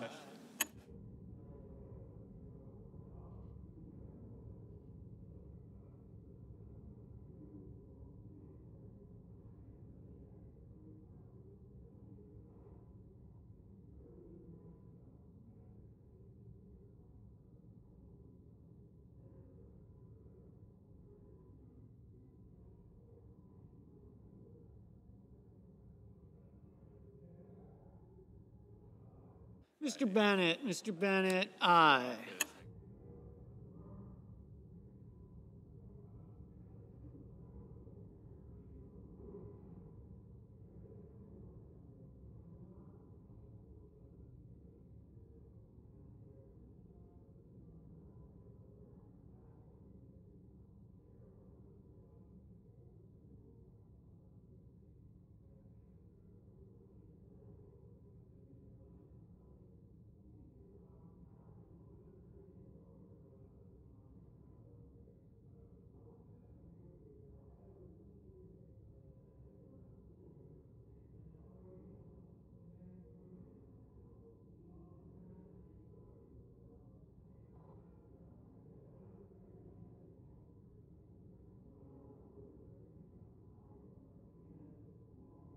Mr.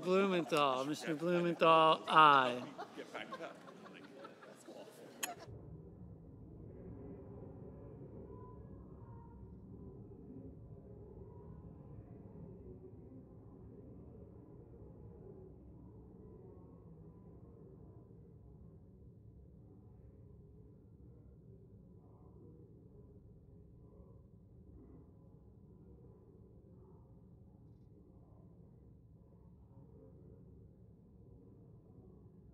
Ms. Murkowski, aye.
Mr. Peters, aye.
Mr. Van Hollen, aye.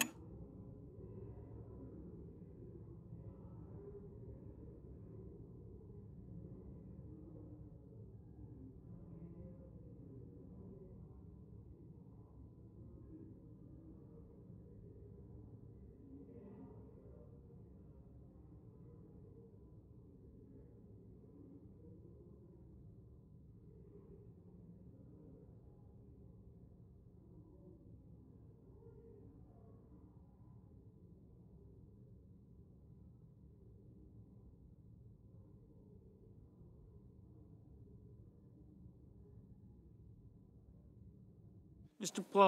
Paul, no.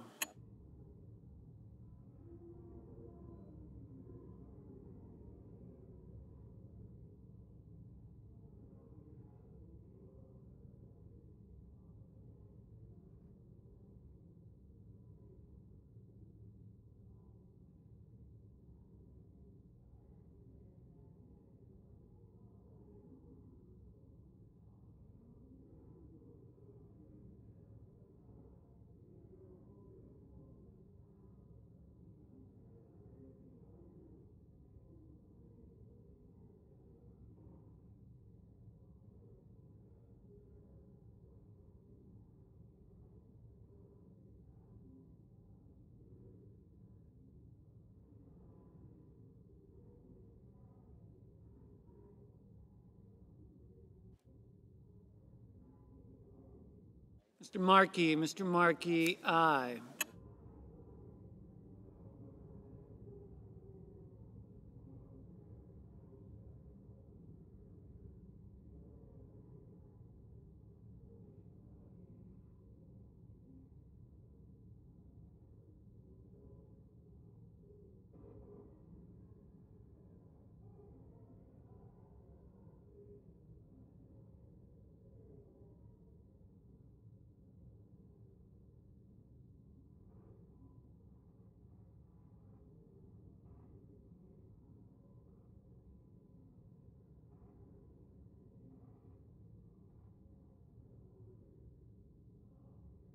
Mr. Braun, no. Mr. Portman, no. Okay.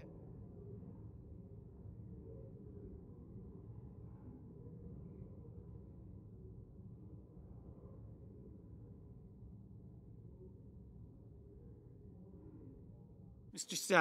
Sass, no.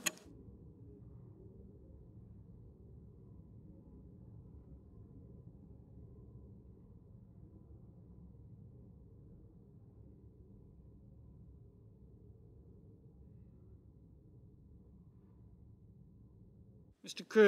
Cruz, no.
Mr. Menendez, aye. Mr. Menendez.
Is there anyone wishing to vote or change their vote?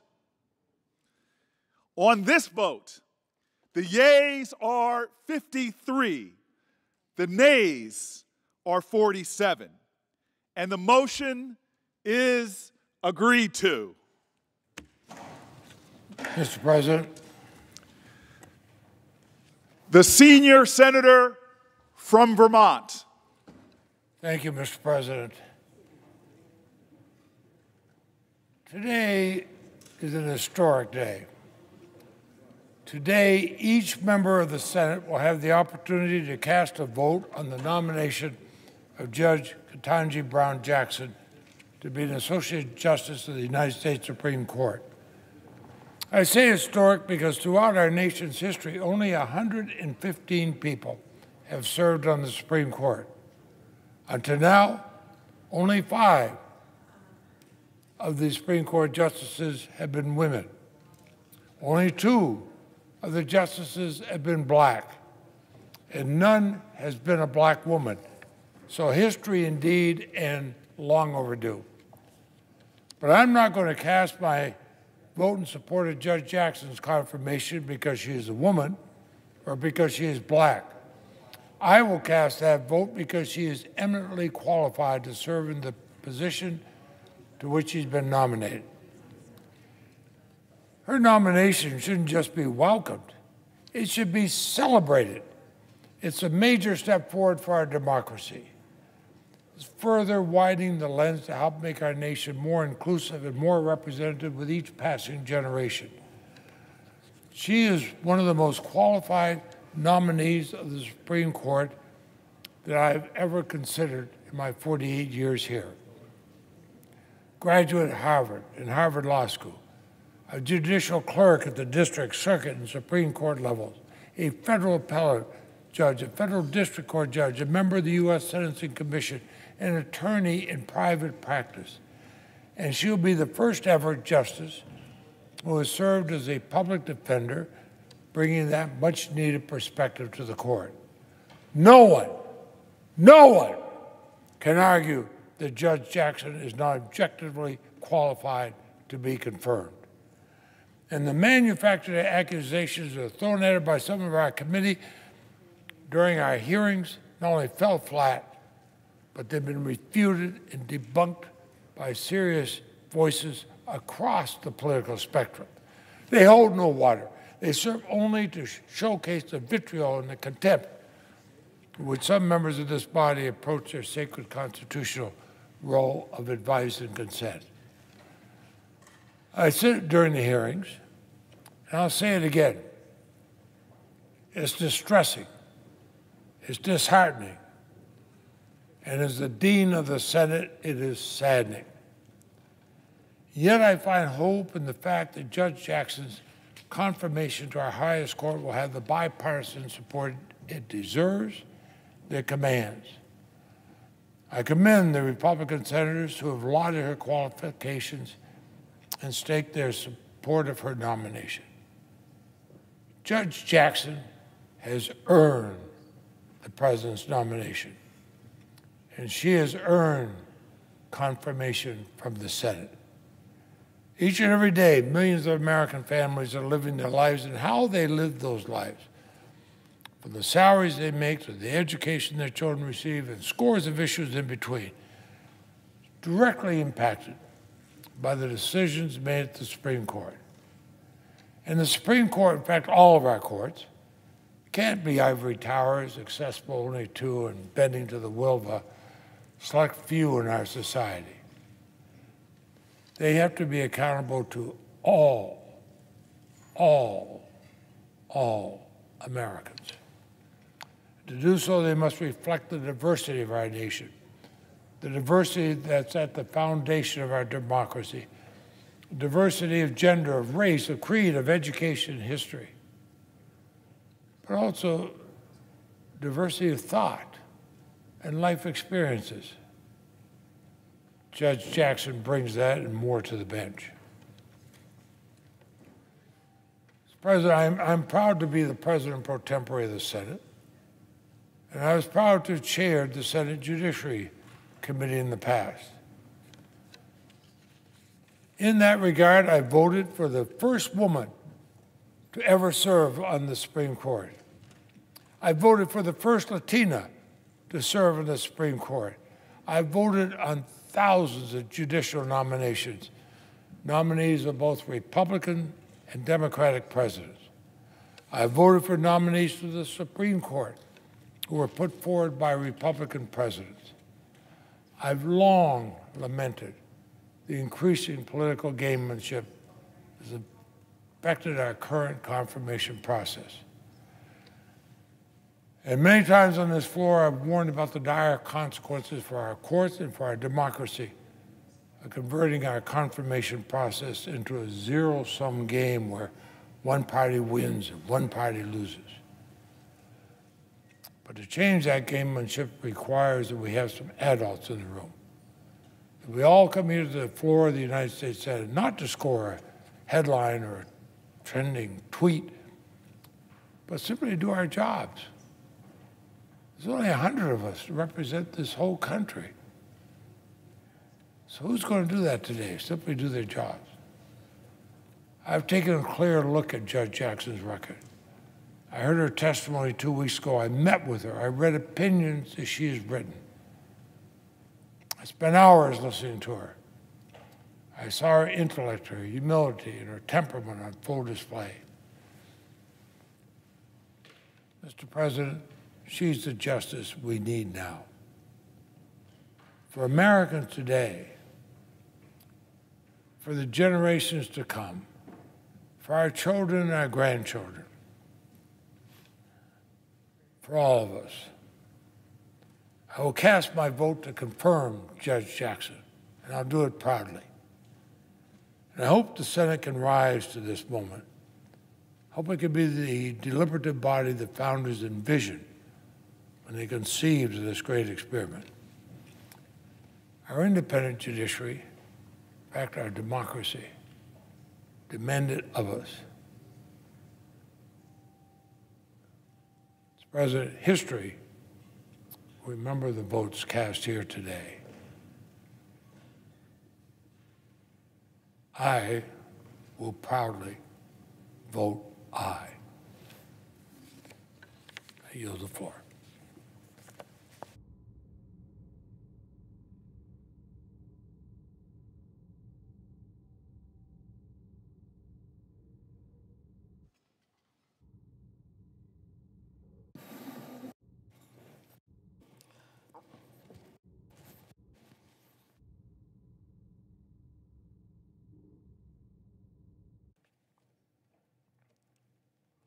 Mr. President, the senator from Georgia.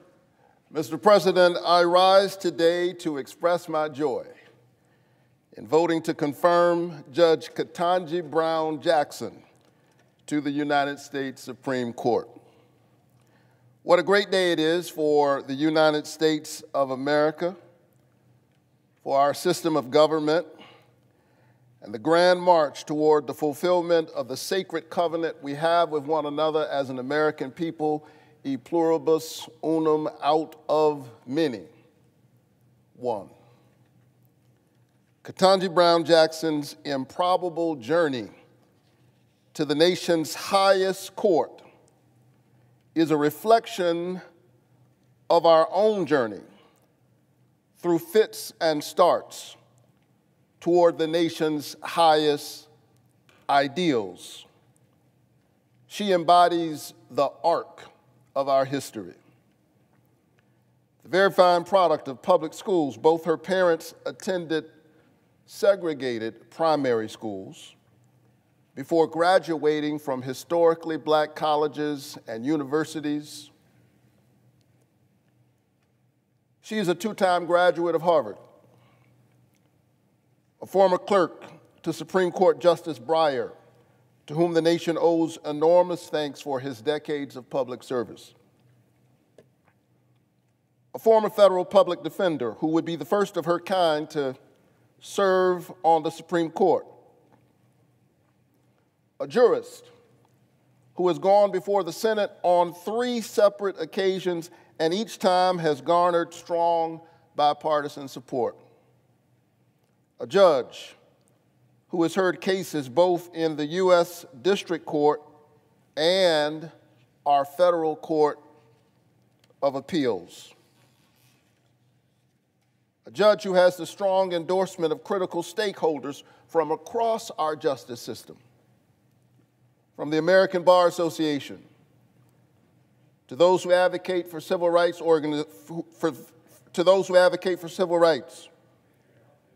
to organizations representing our nation's brave law enforcement officers. All of them respect Ketanji Brown Jackson. She's a wife and a working mom.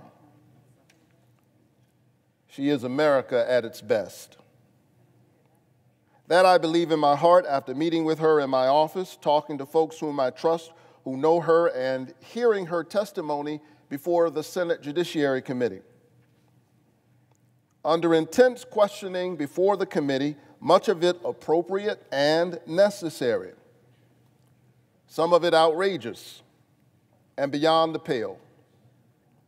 She demonstrated her legal acumen, sharp intellect, and the kind of temperament we need on the bench, especially at a time like this. If there were any doubts about her character, she more than proved her poise, her skill, composure, and the depth of her patriotism through the process. Amazing grace under pressure. As a voice for Georgians in the Senate, I've said from the beginning that people in my state want someone on the court who is fair, eminently qualified, and has a record of protecting the constitutional rights and freedoms of Georgians and Americans. And that's why my office has received thousands of emails and phone calls from Georgians in every corner of our state, voicing their support for Judge Jackson's confirmation. So after hearing from Georgians and thoroughly evaluating her nomination, I'm ecstatic to say that Judge Jackson is an excellent jurist who has the temperament and discernment to sit on our nation's highest court. Mr. President, the people of Georgia made this appointment possible by making history last year. So in addition to thanking Georgia for this moment, I want to acknowledge that the historic nature of her appointment isn't lost on me. Like my brother, Senator Booker, I know what it has taken for Judge Jackson to get to this moment, and nobody's going to steal my joy. Yes, I'm a senator. I'm a pastor. But beyond all of that, I'm the father of a young black girl. I know how much it means for Judge Jackson to have navigated the double jeopardy of racism and sexism to now stand in the glory of this moment in all of her excellence. For my 5-year-old daughter, and for so many young women in our country, but really, if we're thinking about it right, for all of us, seeing Judge Jackson ascend to the Supreme Court reflects the promise of progress on which our democracy rests. So what a great day it is in America. Today, the word of justice and equal protection under the law becomes flesh and lives among us in new ways. Today, at the highest levels of our government, the administration of our Constitution looks a little bit more like what it says. And it fills me with great pride for our country, how far we have come, and what we can achieve together. Judge Ketanji Brown Jackson is beyond qualified, and I'm beyond thrilled to speak for Georgia in voting to confirm her to the United States Supreme Court. Thanks, Mr. President. I yield the floor.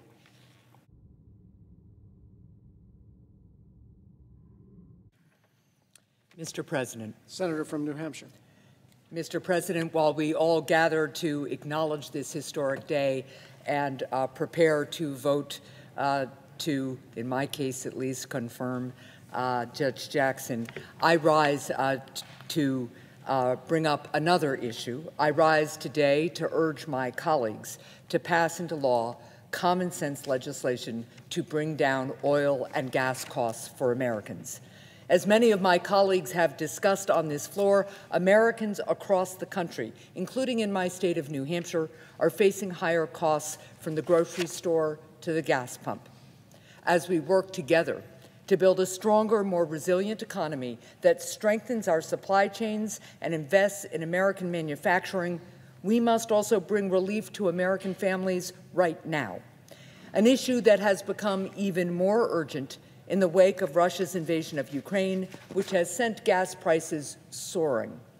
As we continue to counter Putin's aggression and inflationary challenges facing our economy, we have an obligation to work together to bring down costs. That's why I'm working to hold big oil accountable for profiting off of the pain that Americans are experiencing at the pump. And that's why I've pushed the administration to release oil from the Strategic Petroleum Reserve, an action I was glad to see the administration take again just last week. As we look at all options to bring down costs, one clear way to provide immediate relief is by suspending the gas tax for the remainder of this year. Earlier this year, my colleagues and I introduced a bill to do exactly that. The Gas Prices Relief Act will temporarily suspend the federal gas tax through the end of the year, helping bring economic relief to families.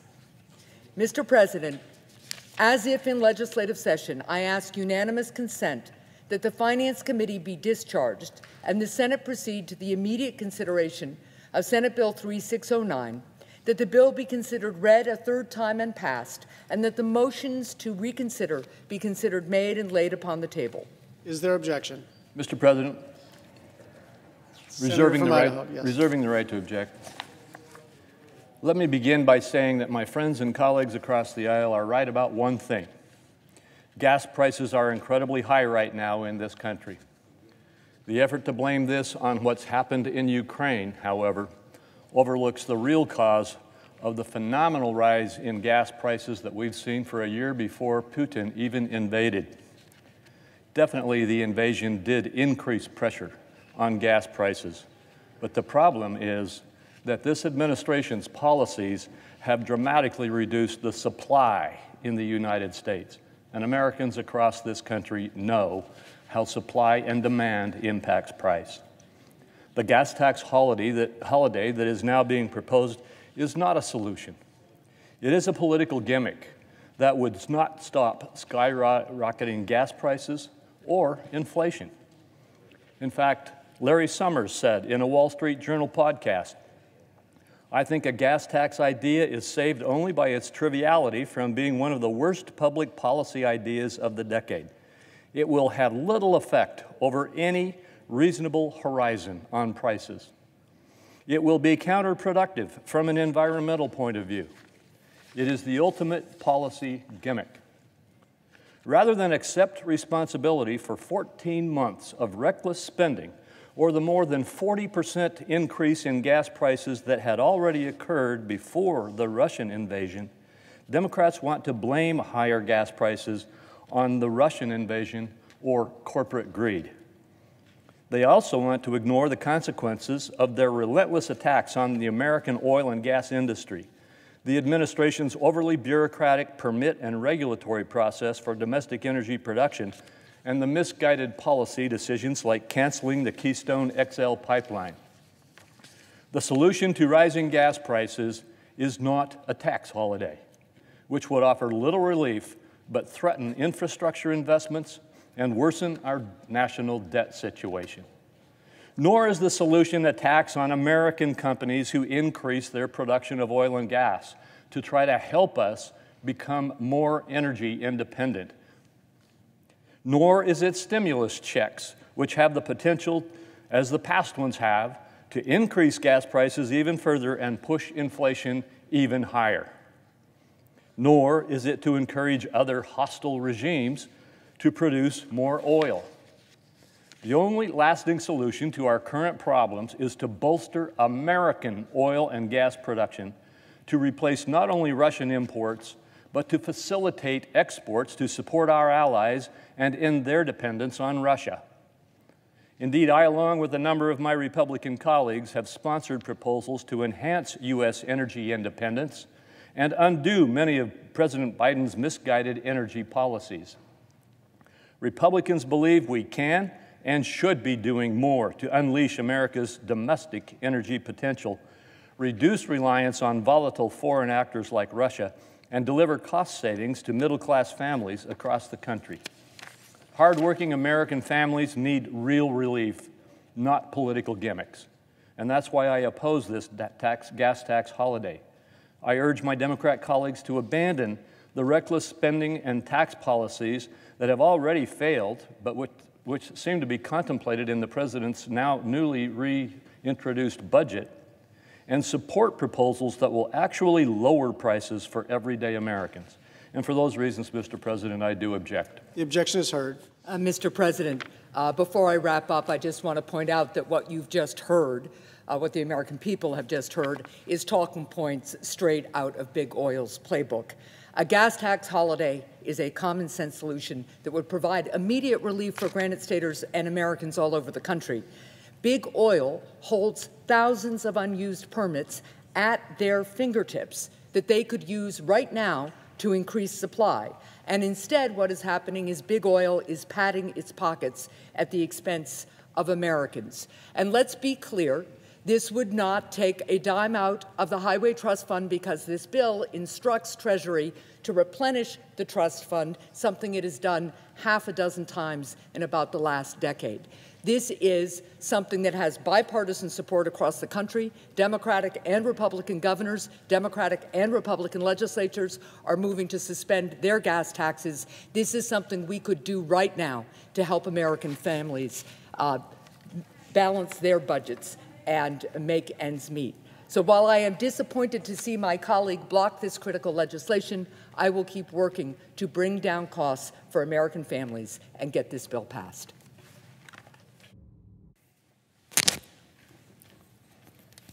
Mr. President. Majority Leader. Mr. President, I ask unanimous consent that all post-cloture time on the Jackson nomination expire at 1:45 p.m. today. Without objection.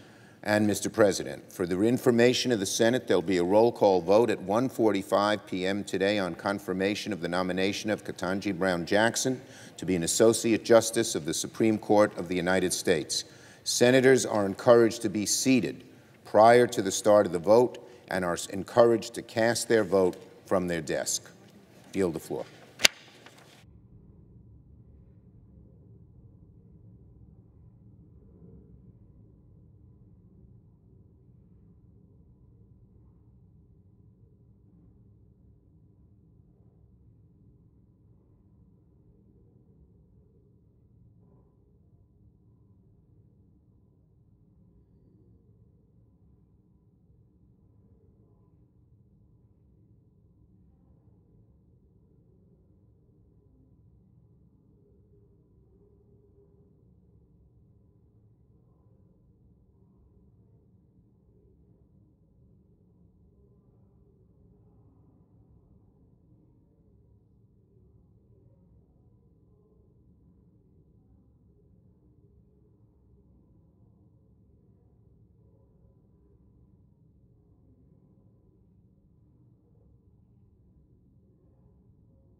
Senator for Louisiana. Mr. President, I rise to speak about saving school choice or perhaps parental choice. Mr. President, some students learn differently than others do. I'm the parent of a child with dyslexia. I can tell you that as any such parent knows, one-size-fits-all education does not work. Parents and students should have the ability to choose the learning environment that is best for that child. And I think the parent can make the choice better than the school board and certainly better than bureaucrats in the Department of Education here in Washington, D.C. The charter school program was created by Congress for that exact purpose, to ensure that parents could choose what's best for their child. Power to the parent. Giving parents the power is crucial to allowing every student to succeed. Unfortunately, there are groups working to undermine the power the parent should have to choose their child's school. The U.S. Department of Education has decided to disregard what's in the best interest of the student with a new proposed rule that adds new requirements for applicants completely unrelated to student outcomes. Applicants would have to demonstrate an unmet need for charter school, provide evidence of over-enrollment at existing public schools in order to establish a charter school. It seems as if the Department of Education is putting up arbitrary barriers to opening a charter school simply out of prejudice. They don't want the parent to have the power. Our country's charter schools are under threat from the far left and from teachers' unions who seek to shut them down because charter school staffs are difficult to unionize. Now, these unions know it's much harder to spread their influence in charter schools. In some cases, it is frankly impossible for a charter school to unionize, and the giant unions see this as a simple problem. They know the more charter schools there are, the less revenue they get. So their solution is equally as simple. Take power away from parents with layers of new bureaucracy and government regulation. We should not let that happen. And let's just put this in perspective. Since the pandemic began, it has been public charter schools that have seen a substantial increase in demand. They opened up sooner, and they stayed open in larger numbers than traditional public schools. And we know that open schools are better for children. Parents should have the power to send their child to a school where they feel like they, the parent, have a voice, and where they know their child is more likely to succeed. Now, let's be clear who this rule is written for. Not for the parent and not for the child. It is not written to help the student. It is written to help unions exercise more control over a student's life. This rule makes no mention of how many of these new restrictions improve student achievement or actually help students. And at a time when students are falling behind in record numbers, we need new and innovative approaches to our education system, not just hand the keys over to a special interest group. The truth is, these rules will give less choice to families, will hold students back, and do more harm than good. Now, the charter school program has enjoyed bipartisan support for nearly 30 years. Any substantial change to the program should go through Congress and receive thoughtful consideration. And parent choice for the school their child attends should not be gutted by an informal committee of union employees and education department officials. Those of us who care about the student, those of us who see the role of charter schools, we have one message to Secretary of Education Cardona: back off of our charter schools. With that, I yield, and Mr. President, I now ask that the second part of my remarks be entered into the record as if a separate. Without objection. Thank you. Mr. President, I want to take the moment to recognize the career of a beloved and trusted Louisiana journalist, radio host, and friend to all, Robert J. Wright of Shreveport, Louisiana. After 50 years in radio, Robert has announced he retires later this month. His last day is Friday, April the 29th, one day after his 70th birthday, well-earned retirement. Robert is a masterful storyteller and a critical thinker, always finding the other side of a story. He's been a voice of reason and always looking for the truth. He took his first job in radio while attending LSU Shreveport. As he says, quote, "It was indoors and you didn't have to carry stuff," end quote. About as good a summary of a good job as you could ever ask. He went on to host morning shows in Philadelphia, Cleveland, and Orlando before eventually moving back to Shreveport in 1996. That's when he first teamed up with his long-term co-host, Aaron McCarty, to start their morning show that has been a part of Northwest Louisiana's morning commute for over 25 years. He and McCarty moved their show and has been the town square of Shreveport on Keel ever since. To say that he will be missed is an understatement. Their show has been as much a part of many in Northwest Louisiana's daily routine as a morning cup of coffee. When you interview with Robert, it's clear you're speaking with someone who cares about the issues facing his community just as much as you do. He has earned the time and trust of his listeners. So congratulations to Robert J. Wright on an impressive and meaningful career. Robert, I can tell you there are many who are pretty upset about this news, and that is a testament to the positive impact you've had on our community. Robert, we in Louisiana wish you a happy and well-earned retirement. And with that, I yield the floor.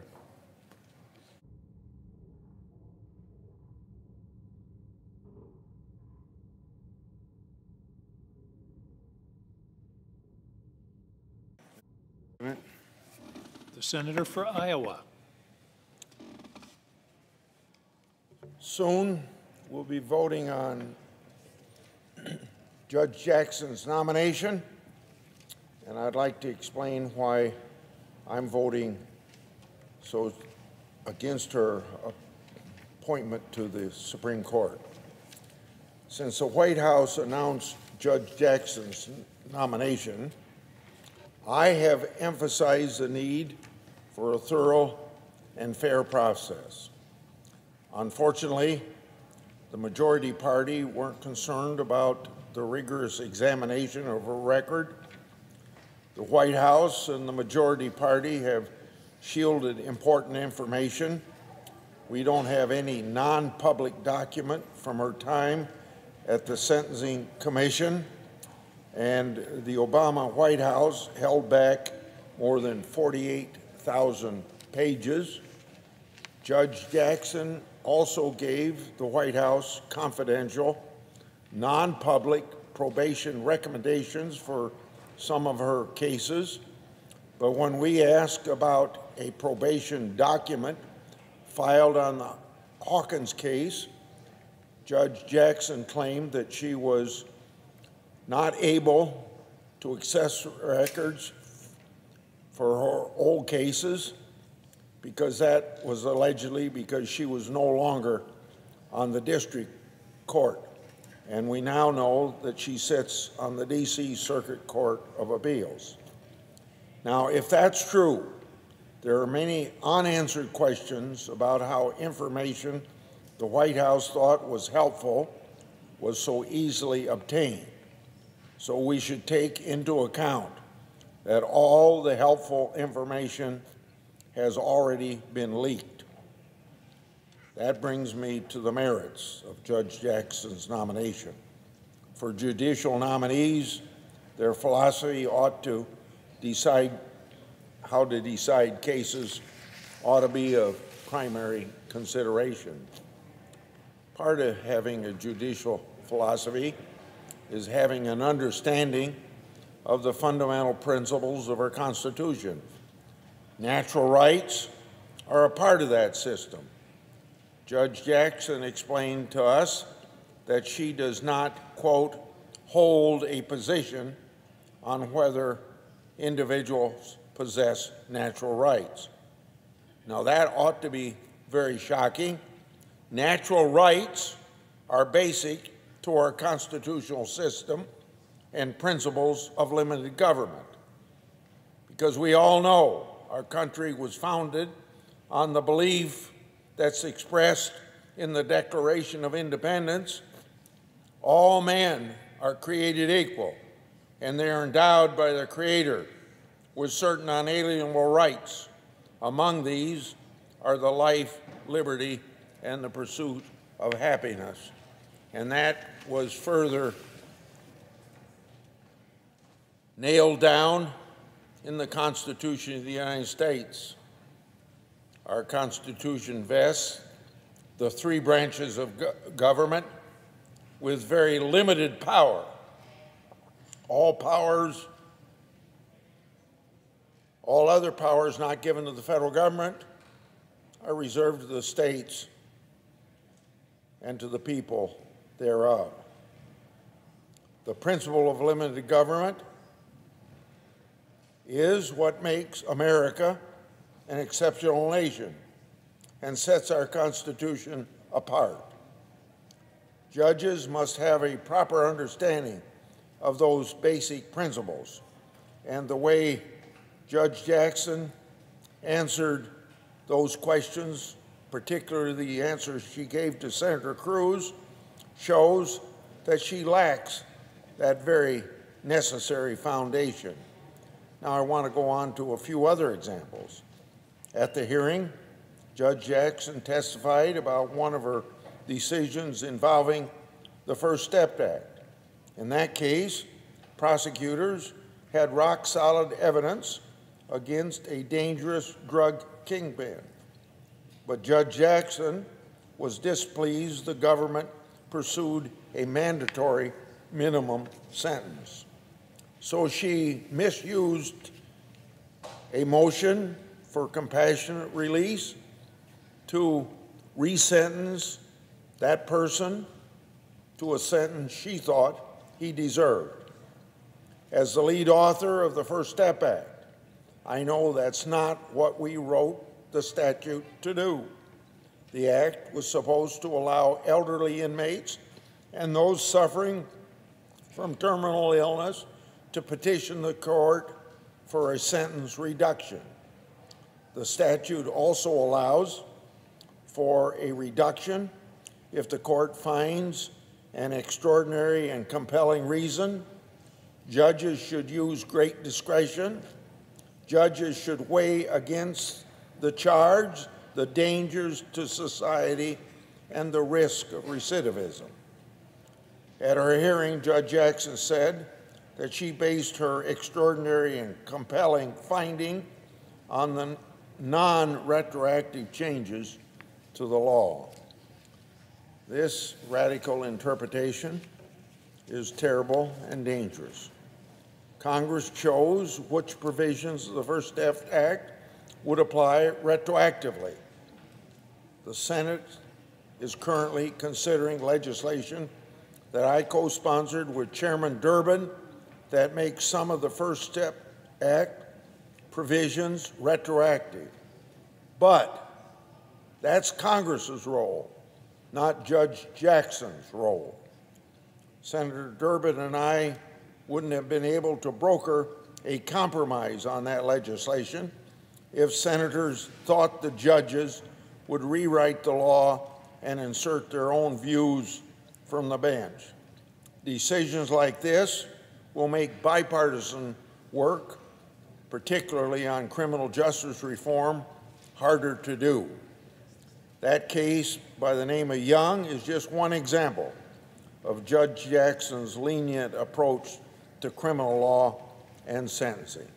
She also declined to apply a number of sentencing enhancements that Congress put into the sentencing guidelines. A case by the name of Make the Road New York versus McAleen is another case that shows how Judge Jackson used her methodology to reach a result that contradicts the plain text of the law. Congress gave the Secretary of Homeland Security, and these are the words from the law, sole and unreviewable discretion to decide whether illegal immigrants should be subject to expedited removal within 2 years. Judge Jackson reviewed the agency's decision anyway, and it seems clear why. She went out of her lane to comment on the policy as, in her words, a terrible proposal. And she claimed that the government attorney made an argument that reeks of bad faith. Reeks of bad faith are her words. In fact, her decision and her rhetoric are unfounded. So that's why her decision earned a strong rebuke from the panel of liberal and conservative judges when she was reversed by the D.C. Circuit. Judge Millett, an Obama appointee, explained it this way in the opinion, quote, "There could hardly be a more definitive expression of congressional intent than sole and unreviewable discretion." These are just a few examples of Judge Jackson's judicial activism, because her record clearly shows she does not believe in or act within the limited and proper role of a judge. So I will vote against her confirmation. I yield the floor.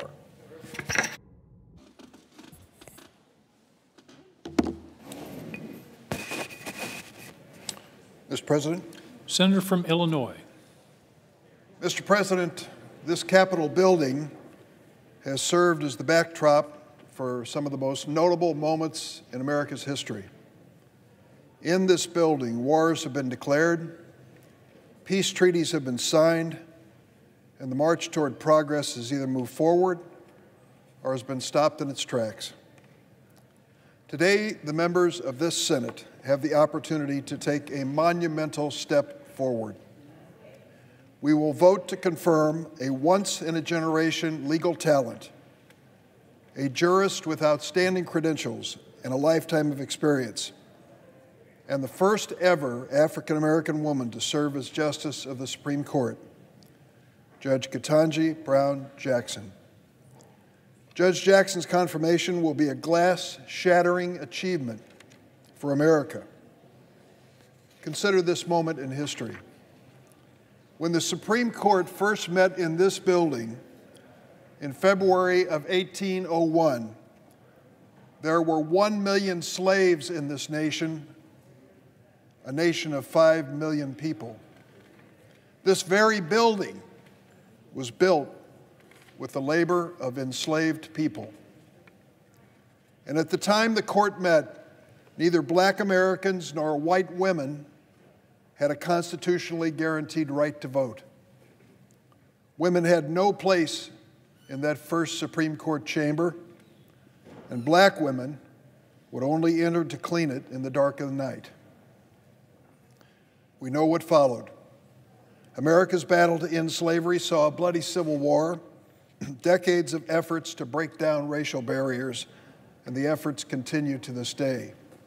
And our struggle to enfranchise and empower women did not end with the 19th Amendment 102 years ago.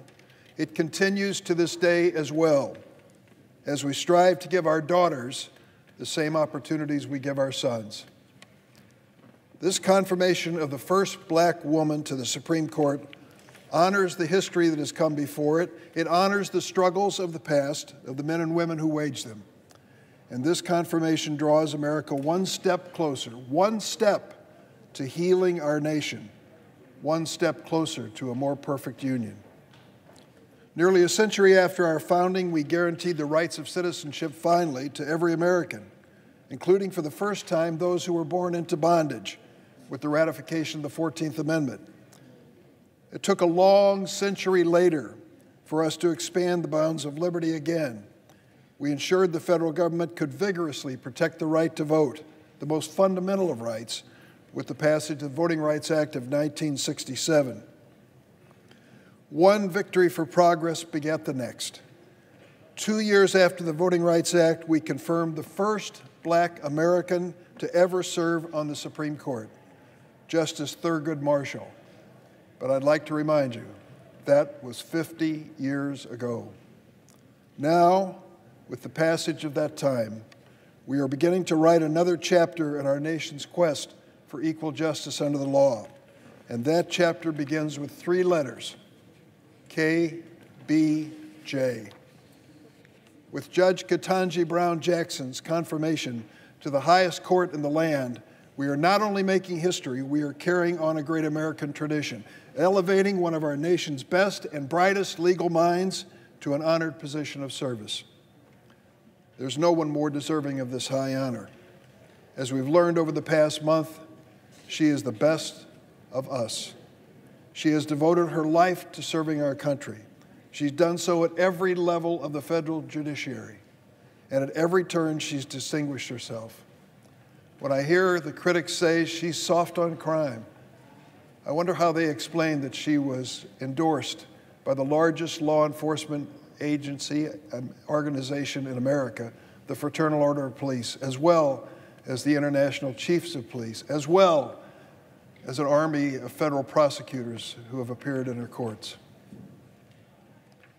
She's dedicated to protecting judicial independence, to advancing freedom and liberty, and deciding every case, as she says, from a neutral posture.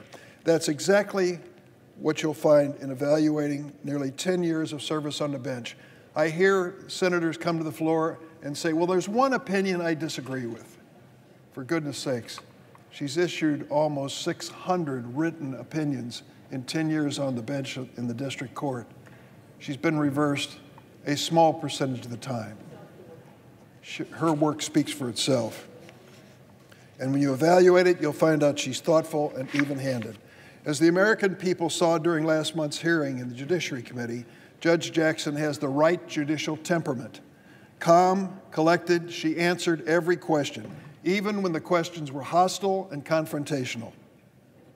She answered them with dignity and grace and stood by for more than 24 hours of questioning. She's a proven consensus builder.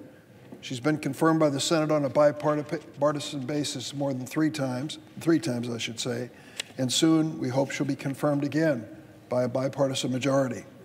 She's earned the support from leaders across the political and ideological spectrum, civil rights leaders, leaders in law enforcement, former federal judges appointed by Democrats and Republicans. All of them have lined up proudly to endorse her. Perhaps most importantly, Justice Jackson will help ensure that the law works for the people and that the people understand the workings of the court. For many Americans, what happens in a courtroom can be cold and impersonal. Judge Jackson has made a habit of making it real. She looks people in the eye, walks them through her decision-making with patience and empathy, and she reaches every one of her decisions by following the facts and the law wherever they lead. She said that her opinions can run long. That's by design, because she wants America to rest assured, whether she writes in the majority, the concurrence, or dissent, they want to know exactly where she stands on the most important issues. Serving as chair of the Senate Judiciary Committee during Judge Jackson's confirmation has been one of the highest honors of my Senate experience. I want to give special thanks to the man who spoke before me, Republican Senator Chuck Grassley of Iowa. His friendship and fairness have really guided our relationship throughout this historic process. In the weeks since President Biden announced her nomination, Judge Jackson has already lifted the spirit of countless Americans, inspiring a new generation of aspiring jurists and public servants. Millions of Americans see themselves in Judge Jackson. Black Americans, members of law enforcement families, working moms, public high school graduates, like her fellow Palmetto Panthers in Florida. Everywhere I've gone for the last few weeks when I go home, visiting law schools, going to the grocery store, I've been approached by people who've been following this nomination closely. They tell me how deeply impressed they are with Judge Jackson, even under fire from her critics. Hannah Edmondson is one of those people.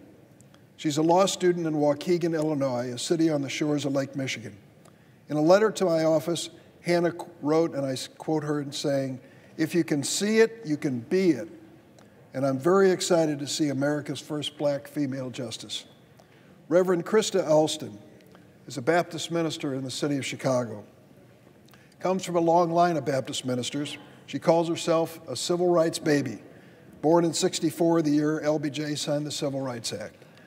Ricky Jones is also from Chicago. She's been working for civil rights for nearly 60 years, since she was a teenager.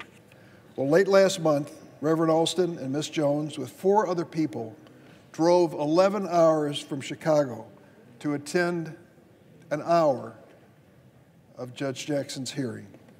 Reverend Alston said she was moved by the judge's courage, grace, integrity, and wisdom.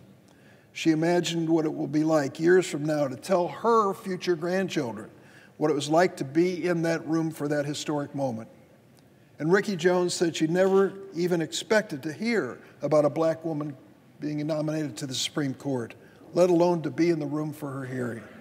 She said as she watched Judge Jackson, "It felt like the fulfillment of everything I've worked for my whole life." She thought of all the strong black women who came before her and helped make the movement possible. Sojourner Truth, Harriet Tubman, Ida B. Wells, and my personal late friend, the Reverend Willie Barrow, a black woman minister from Chicago who worked alongside Dr. Martin Luther King. This moment was about them too, she said. And this moment is possible because of Judge Jackson and who she is, her qualifications, her integrity, her record of excellence. She has earned her seat on the Supreme Court. That's why it's so unfortunate that several Republicans on the Judiciary Committee did not approach Judge Jackson's hearing with that same level of fairness and respect as their colleagues. Thankfully, there are members of the Senate who are willing to rise above the partisan fray. I want to particularly commend Senator Susan Collins of Maine, Senator Lisa Murkowski of Alaska, and Senator Mitt Romney of Utah for their political courage and their willingness to support a singularly qualified and historic nominee to the Supreme Court. You know, when Senator Romney announced his support for Judge Jackson's confirmation, I couldn't help but remember his father, the late George Romney, who served as governor of Michigan in the 1960s during the height of the civil rights movement. Governor George Romney knew a thing or two about political courage. As a proud Republican governor in 1963, he marched alongside of the NAACP Detroit president Edward Turner in support of civil rights. That same year, when Dr. Martin Luther King organized a march in Detroit, Governor George Romney declared the occasion Freedom Day in Michigan. To my colleague, Senator Mitt Romney, you are your father's son. This week marks 54 years since the shot rang out in Memphis, Tennessee, claiming the life of Dr. Martin Luther King, an American who spoke with greater moral clarity than nearly any other in our history. The night before he died, Dr. King spoke at a rally in support of the city's striking sanitation workers. There was tension in the air. From the moment he set foot in Memphis, he'd received a barrage of death threats. And as Dr. King spoke to the crowd at the Mason Temple, death was on his mind. He said, "Like anybody, I'd like to live a long life. Longevity has its place, but I'm not concerned about that now. I just want to do God's will, and he's allowed me to go up to the mountain." His next words proved prophetic. Dr. King said, "I've looked over, and I've seen the promised land. I may not get there with you, but I want you to know tonight that we as a people will get to the promised land." Ricky Jones said that she thought about Dr. King's prophecy when she realized the Judiciary Committee was voting on Judge Jackson's nomination on the anniversary of Dr. King's death. It felt like the prophecy had come to pass. Dr. King didn't make it to the promised land, but Judge Jackson's ascension to the Supreme Court brings us closer to that longed-for place. I'd like to close with one last personal plea to my Senate colleagues. I hope you'll think about this. In the years to come, long after we've left the Senate, one of our grandchildren may ask where we were on this historic day, April 7th, 2022, when America broke down what seemed like an impossible racial barrier and voted to send the first African-American woman to serve on our highest court. I will be proud to say I was on the Senate floor, standing at my desk and casting my vote with pride for the next Associate Justice of the Supreme Court of the United States, Justice Ketanji Brown Jackson. I hope my colleagues will join me in sharing this historic moment. And I yield the floor. The absence of quorum. Clerk will call the roll. Ms. Baldwin.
Mr. President. Republican leader, we are in a quorum call. Ask consent that further proceedings on the quorum call be dispensed with. Without objection. President Biden was elected on the promise that he would govern as a moderate and unite the country. He insisted the radical left would not be calling the shots. Order, please. Senator will commence. He insisted the radical left would not be calling the shots on his watch. But when it came to one of the most consequential decisions a president can make, a lifetime appointment to our highest court, the Biden administration let the radicals run the show. With Washington Democrats in power, the far left got the reckless inflationary spending they wanted. The far left has gotten the insecure border they wanted. And today, the far left will get the Supreme Court justice they wanted. The fringe activists who demand partisan court packing, attack the justices, and describe our Constitution as trash, made up their minds from the start of this administration. If a Supreme Court vacancy should arise, they wanted one nominee and one nominee only, Judge Jackson. They spent dark money to promote this person specifically. They pushed her for the D.C. Circuit. Then they badgered Justice Breyer to quit. In February, one of these groups announced Judge Jackson would be the nominee before President Biden actually did make the announcement. So think about that for a moment. The Senate has examined Judge Jackson's qualifications with the seriousness and vigor that a lifetime appointment deserves.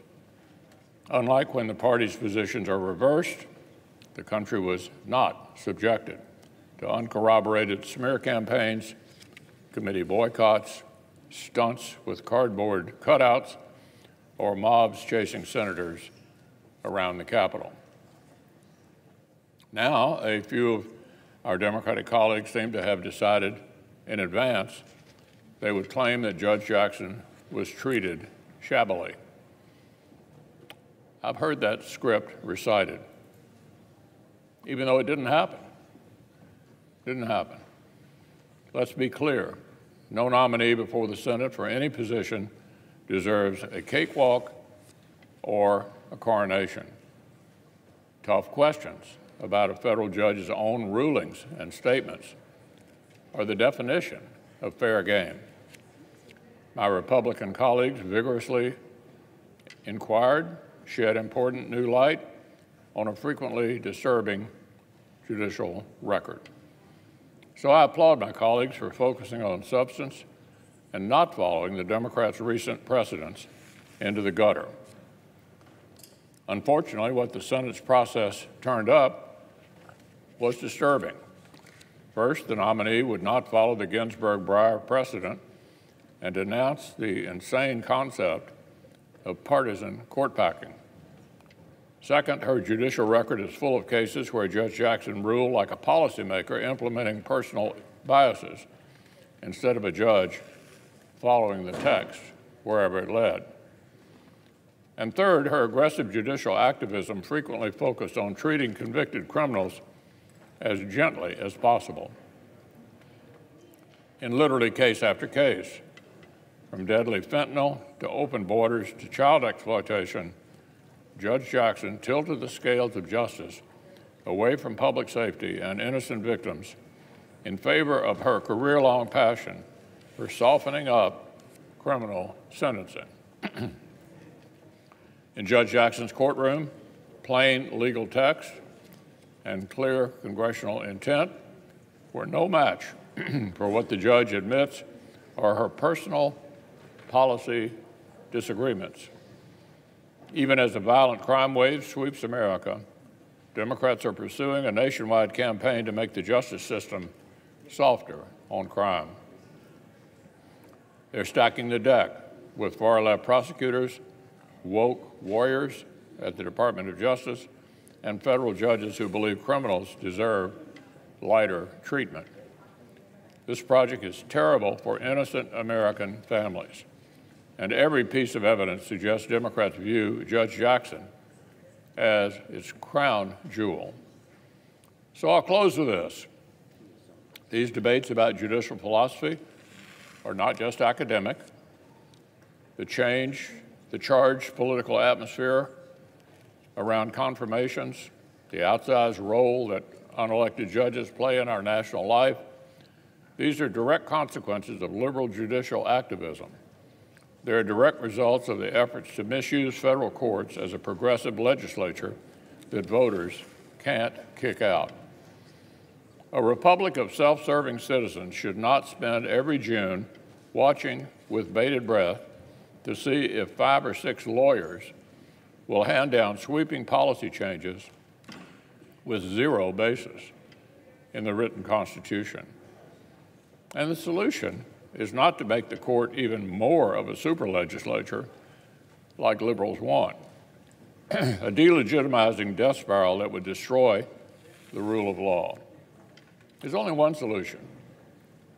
The Senate should only confirm justices who will follow the text of our laws and our Constitution wherever it leads, who will leave subjective policy judgments on this side of the street where they belong. That's how we lower the temperature. That's how we shore up the courts. That's how we protect the rule of law. Staff the judiciary with brilliant men and women who understand and embrace this limited role.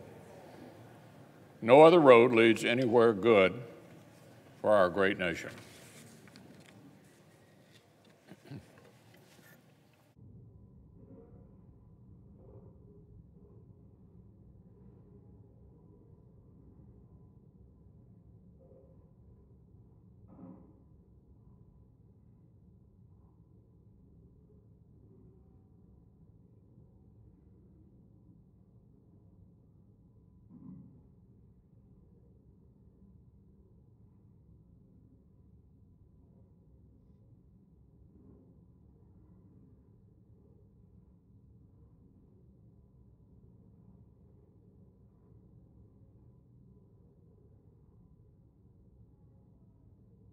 Mr. President.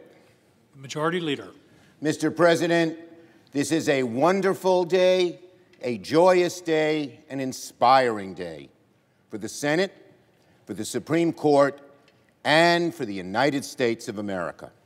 Today, we are here to vote to confirm Ketanji Brown Jackson as the 116th Justice of the United States Supreme Court. Now, a few days ago, I spoke with a group of 8th graders from Cheektowaga, New York. Many of them were students of color. It was amazing. When I mentioned that this week we were confirming the judge, you could see them light up, the unmistakable look in their eyes. One day, each young lady thought to herself, I can do it too. You know, it's been a dark 2 years with COVID. People getting sick and dying, many of whom we knew, stores closing, schools shutting their doors. But even in the darkest times, there are bright lights. Today is one of the brightest lights, and let us hope it's a metaphor, an indication of many more bright lights to come. As I've said over and over again, there are 3 words that I think best fit Judge Jackson: brilliant, beloved, belongs. Judge Jackson is in every sense and by all measures a brilliant jurist. She is indeed a brilliant person. By the judge's own telling, she first discovered her calling to the law not in a classroom or by reading a book or by talking to lawyers, but by sitting at the kitchen table next to her dad, filling out her coloring book while her dad poured through case law. Years from now, other parents and other daughters will do the same, and it will be Justice Jackson's opinions that will lay open on the table. The judge's parents, her entire family, should beam with pride that this day has come. At every step of her upbringing and career, Ketanji Brown Jackson ranked among the highest of achievers. And look, we should take a moment to note that Judge Jackson will be the first and only justice with experience as a public defender. We're proud of that, and America is proud of that. It will enhance the court's ability to preserve a basic truth in our country, that all deserve equal justice under the law, from the privileged to the impoverished. In an imperfect world, the judge conquered so many hurdles, and today stands as one of the most experienced individuals ever nominated to the Supreme Court. For this reason, the judge is also beloved by individuals and organizations across the political spectrum. I went through her record carefully, and never did I find one instance of a peer or colleague or associate say one negative word about her. It was incredible. When we go through these records, you often find someone here and there who will badmouth the individual who knew them. Not with just Judge Jackson. And lest we forget, the judge is popular in the minds of the American people. A Gallup poll released after her hearing showed nearly 60% of the public supports her confirmation, 10 points above the historical norm. And there is no question here, the country, by and large, wants the Senate to confirm Judge Jackson. Police chiefs want to confirm Judge Jackson. Conservative and moderate and liberal judges all want us to confirm Judge Jackson. And I thank my colleagues in this chamber who worked in good faith to make sure the Senate can finish its work today. Finally, as I've said many times, the judge belongs on the Supreme Court. By that, I mean something very specific. In our nation's history, 115 individuals have been confirmed by this body to serve on the Supreme Court of the United States. Of those, 108 have been white men. Only 4 have been women. Only 2 have been African American. But Ketanji Brown Jackson will be the first African American woman ever to hold the title of justice. Think about the impact that will have on our democracy. Untold millions of kids will open textbooks and see pictures of Justice Jackson among the highest ranks of our public figures. How many millions of kids in generations past could have benefited from such a role model? How many would-be justices, lawyers, doctors, generals, business people have been lost to history precisely because their history books had few, if any, role models that they could relate to? We certainly have a long way to go on the road to true justice, but by confirming Judge Jackson today, we are taking a bold step forward towards reaching the full realization of our country's promise. We will make it far more likely that girls across America will feel precisely what Judge Jackson felt herself when she was a kid. Nobody can stop me. I can do this too. I am brilliant too. I belong too. For all these reasons, increasing the diversity of the court has been one of my highest priorities and one of the highest priorities of our Senate Democratic majority, of whom I am so proud. Justice Jackson is the most important example, but we've been working on this for over a year. Of the 58 Senate-confirmed federal judges since we took the majority, 3/4 have been women. 2/3 have been people of color. And it's not just racial and gender diversity that matters. We have strived to lift up judges that bring diversity through their experience. More public defenders in our courts, more civil rights lawyers, more election lawyers. When Americans of all walks of life come before the court, they should have confidence that those who don the robes have the ability to walk in their own shoes, to see and understand their side of the story, and then apply the law properly according to the facts. One judge at a time, one judge at a time, this majority is expanding the possibility of who merits consideration to the bench. And I would be remiss if I didn't acknowledge my Republican colleagues who joined us on this occasion over the year to achieve this goal. In closing, I want to thank Chairman Durbin for beautifully executing this nomination process. It was equal parts fair, thorough, and expeditious. No easy feat in this modern Senate. I want to thank all of my Democratic colleagues on the Judiciary Committee. You were just fabulous, every one of you, for your respectful and insightful examination of the judge's record. And I want to thank my Republican colleagues who chose to take this process seriously, no matter which side you voted on. The President sent us an impressive nominee. She merited a robust and thoughtful and lively examination. I thank the members who did it precisely that. In short, Madam President, this is one of the great moments of American history. At the time of our Constitution's ratification, in most states you had to be a white, male, Protestant landowner to be considered part of American society. So from the get-go, generations of Americans have sought to establish the United States as a full democracy. We fought a bloody civil war to end slavery. Women organized and reached for the ballot. The civil rights movement brought an end to the vicious segregation of the mid-20th century. And today, we are taking a giant, bold, and important step on the well-trodden path to fulfilling our country's founding promise. This is a great moment for Judge Jackson, but it is even a greater moment for America as we rise to a more perfect union. I thank my colleagues for their work, and I yield the floor. Under the previous order, all post-cloture time has expired. The question occurs on the nomination of Ketanji Brown Jackson of the District of Columbia to be an Associate Justice of the Supreme Court of the United States. I ask for the yeas and nays.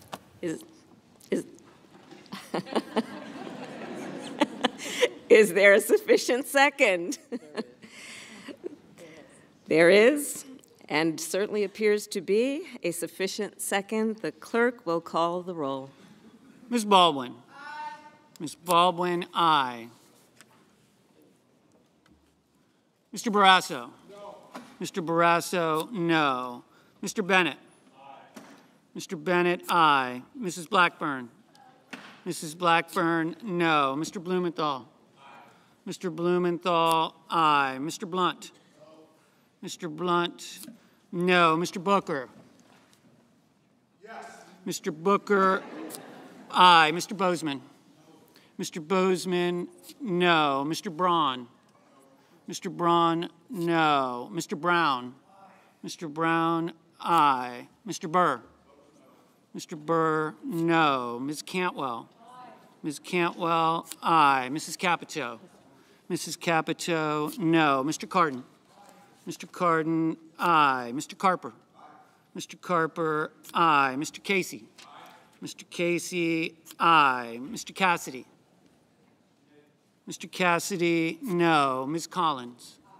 Ms. Collins, aye. Mr. Coons. Aye. Mr. Coons, aye. Mr. Cornyn. No. Mr. Cornyn, no. Ms. Cortez Masto. Aye. Ms. Cortez Masto, aye. Mr. Cotton. No. Mr. Cotton, no. Mr. Kramer. No. Mr. Kramer, no. Mr. Crapo. No. Mr. Crapo, no. Mr. Cruz. Mr. Cruz, no. Mr. Daines? No. Mr. Daines, no. Ms. Duckworth? Aye. Ms. Duckworth, aye. Mr. Durbin? Aye. Mr. Durbin, aye. Ms. Ernst? No. Ms. Ernst, no. Mrs. Feinstein? Aye. Mrs. Feinstein, aye. Mrs. Fisher? No. Mrs. Fisher, no. Mrs. Gillibrand? Aye. Mrs. Gillibrand, aye. Mr. Graham? Mr. Grassley? Mr. Grassley, no. Mr. Haggerty? No. Mr. Haggerty, no. Ms. Hassan? Aye. Ms. Hassan, aye. Mr. Hawley? No. Mr. Hawley, no. Mr. Heinrich? Aye. Mr. Heinrich, aye. Mr. Hickenlooper? Aye. Mr. Hickenlooper, aye. Ms. Hirono? Ms. Hirono, aye. Mr. Hoven? No. Mr. Hoven, no. Mrs. Hyde-Smith? No. Mrs. Hyde-Smith, no. Mr. Inhofe? Mr. Inhofe, no. Mr. Johnson? No. Mr. Johnson, no. Mr. Kane? Aye. Mr. Kane, aye. Mr. Kelly? Aye. Mr. Kelly, aye. Mr. Kennedy? No. Mr. Kennedy, no. Mr. King? Aye. Mr. King, aye. Ms. Klobuchar? Aye. Ms. Klobuchar, aye. Mr. Langford? Mr. Langford, no. Mr. Leahy? Aye. Mr. Leahy, aye. Mr. Lee? Mr. Lee, no. Mr. Lujan? Aye. Mr. Lujan, aye. Ms. Lummis? Ms. Lummis, no. Mr. Manchin? Aye. Mr. Manchin, aye. Mr. Markey? Aye. Mr. Markey, aye. Mr. Marshall? No. Mr. Marshall, no. Mr. McConnell? No. Mr. McConnell, no. Mr. Menendez? Aye. Mr. Menendez, aye. Mr. Merkley? Aye. Mr. Merkley, aye. Mr. Moran? Mr. Moran voted in the negative. Ms. Murkowski? Aye. Ms. Murkowski, aye. Mr. Murphy? Aye. Mr. Murphy, aye. Mrs. Murray? Aye. Mrs. Murray, aye. Mr. Ossoff? Aye. Mr. Ossoff, aye. Mr. Padilla? Aye. Mr. Padilla, aye. Mr. Paul? Mr. Peters? Aye. Mr. Peters, aye. Mr. Portman?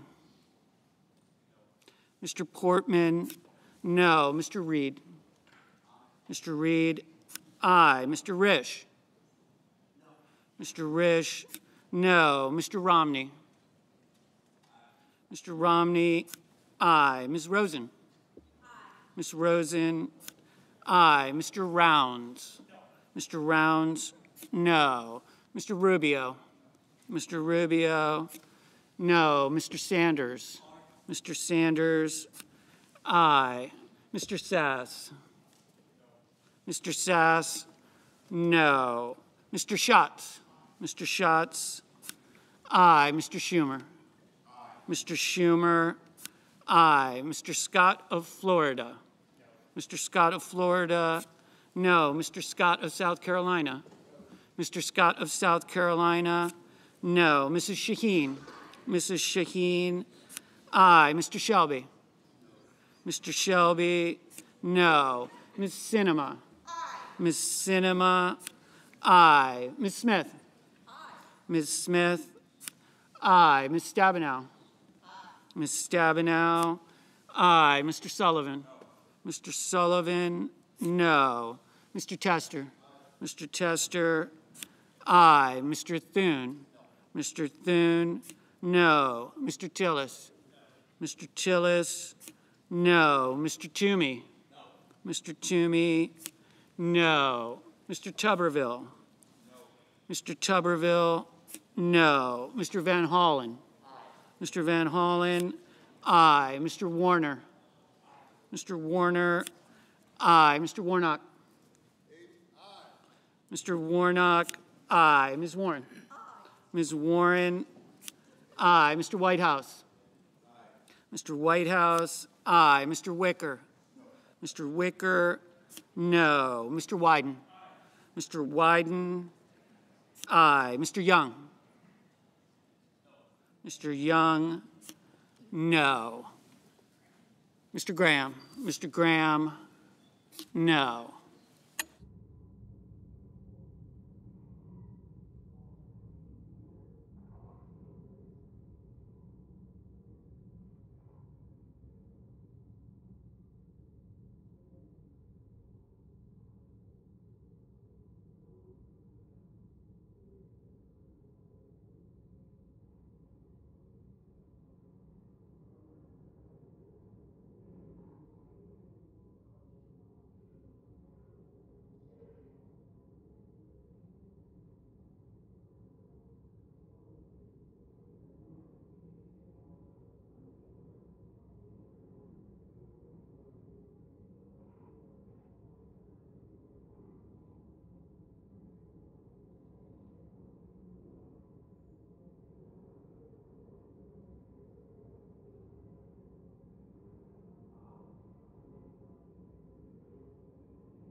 Mr. Paul, no.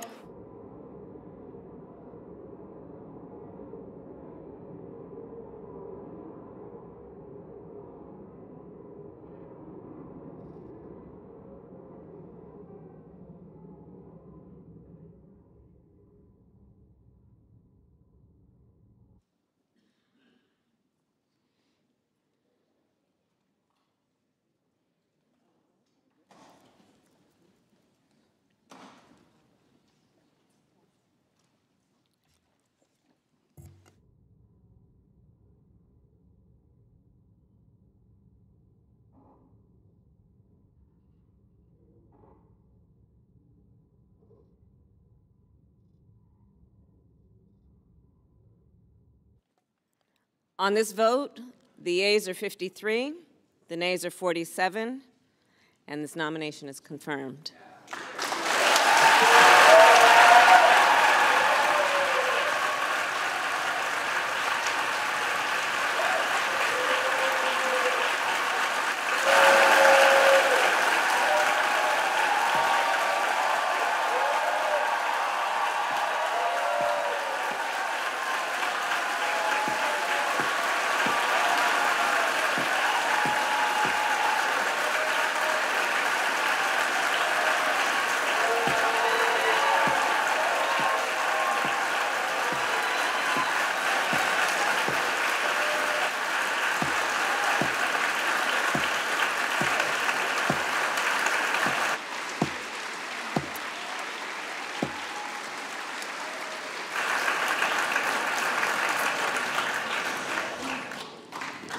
Under the previous order, the motion to reconsider is considered made and laid upon the table, and the President will immediately be notified of the Senate's action. Madam President, very happily, I note the absence of a quorum.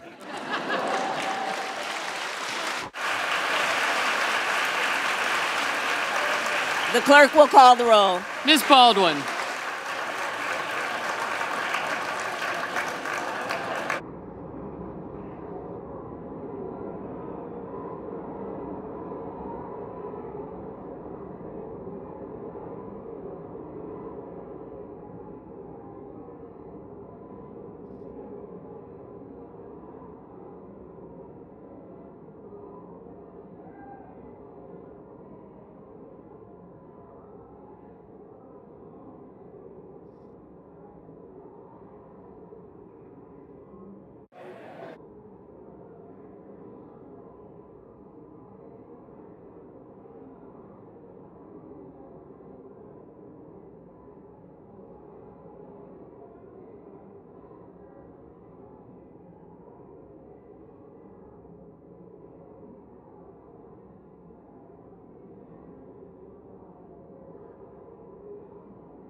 I'm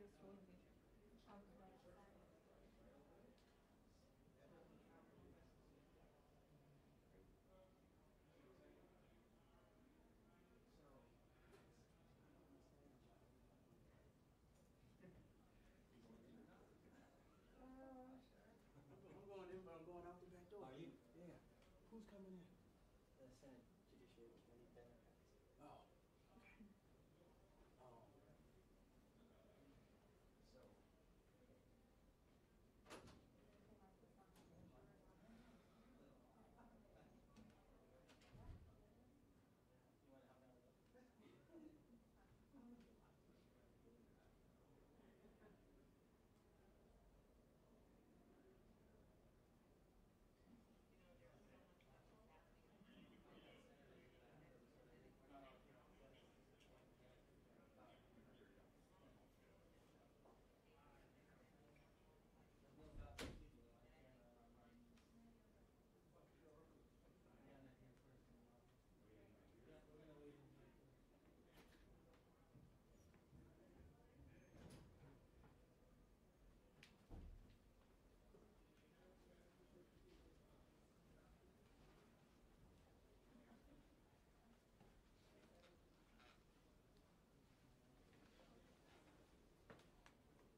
Heads up.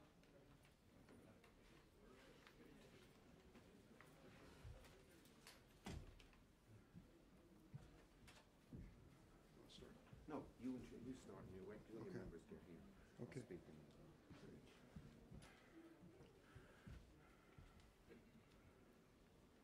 I hope we have most everybody. Diane's here, isn't she? There she is. There she comes. Got most everyone here. And I think we did pretty well. Anybody seen Schumer? Who is he? This is a great day for America. Being a senator requires patience and many days of frustration and falling short of the goal so many times. Many people give up, but others don't. You're looking at a committee that never gave up. This is an extraordinary Senate Judiciary Committee. Here we are in a tied Senate 50-50 with a committee at 11-11, and we were asked to help this president bring someone to the Supreme Court to fill a vacancy. We all know from recent history that that is not an easy assignment. And I want to tell you, we were helped immensely by the fact that President Biden picked the most extraordinary individual that I could think of in America. She turned out to be a pillar of strength, to show grace and dignity, and really won over the hearts of the American people. That's not just a feeling, it's reflected in the polling. After our first week, and she's been going through 24 hours of questions, they asked the American people their opinion of her, and it went up. It was positive. She was cool under pressure. She was solid. And she really made the case that to be the first, you have to be the best. So this committee worked long and hard, not only for this nomination, but also for other nominations for courts in the land. We want to make our justice system look much more like America. And today we took a giant stride forward in giving this judge, Ketanji Brown Jackson, her her chance, or lifetime chance, to serve on the United States Supreme Court. I'm going to turn it over to a former member of the committee who's still always welcome in the committee, but the Majority Leader, Chuck Schumer. Thank you. Well, I just wanted to, it is just an amazing day. If I had to think of an adjective to describe all of us, it would be elated. Elated because of this wonderful person going on the court. Elated because America, today, the higher angels, as Abraham Lincoln said, held forth and held true. This has been a long, hard road as we try to get to greater equality, less bigotry in America. And there is often steps backward.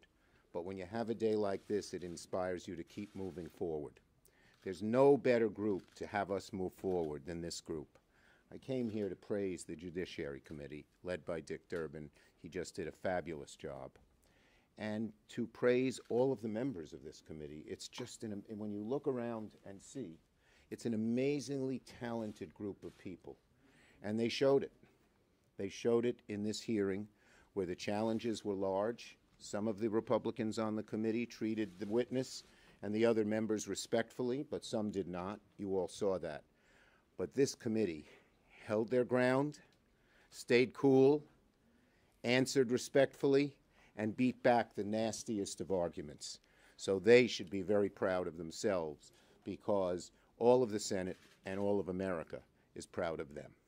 Thanks, Chuck. Pat Leahy, President Pro Tem and former Chairman of the committee. Thank you. Thank you very much, Mr. Chairman. And first off, having chaired that committee for a number of years, I cannot think of anybody who could have done a better job or would have done a better job than Dick Durbin did. And I must admit, Chair, you kept your temper better than I would have.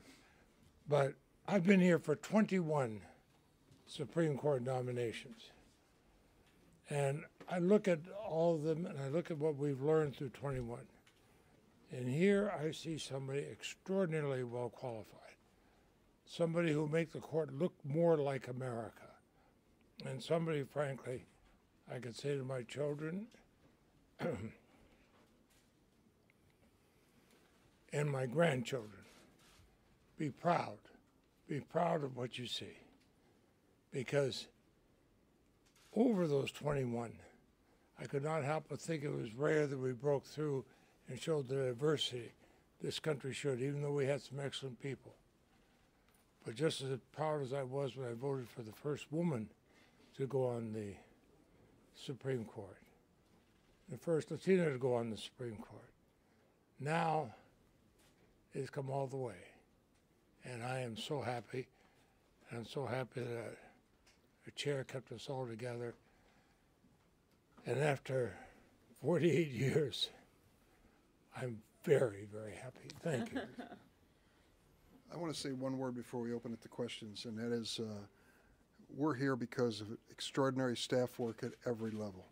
Every single one of us relied on the men and women who work here under exceptional circumstances with COVID to work long hours and to be there when we needed them. I just want to salute them. I think I join in that.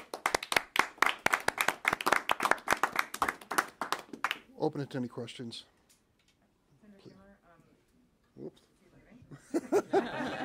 What did you say? What kind of what did you give him? Is there any legislative answer to anything that happened in this hearing? I'm thinking more toward a number of you commented, I think you did, Mr. Chairman, about like sentencing guidelines that everyone complains about that need reform. Well, let's start at I'm just going to speak for myself. I haven't even talked to my colleagues on the committee.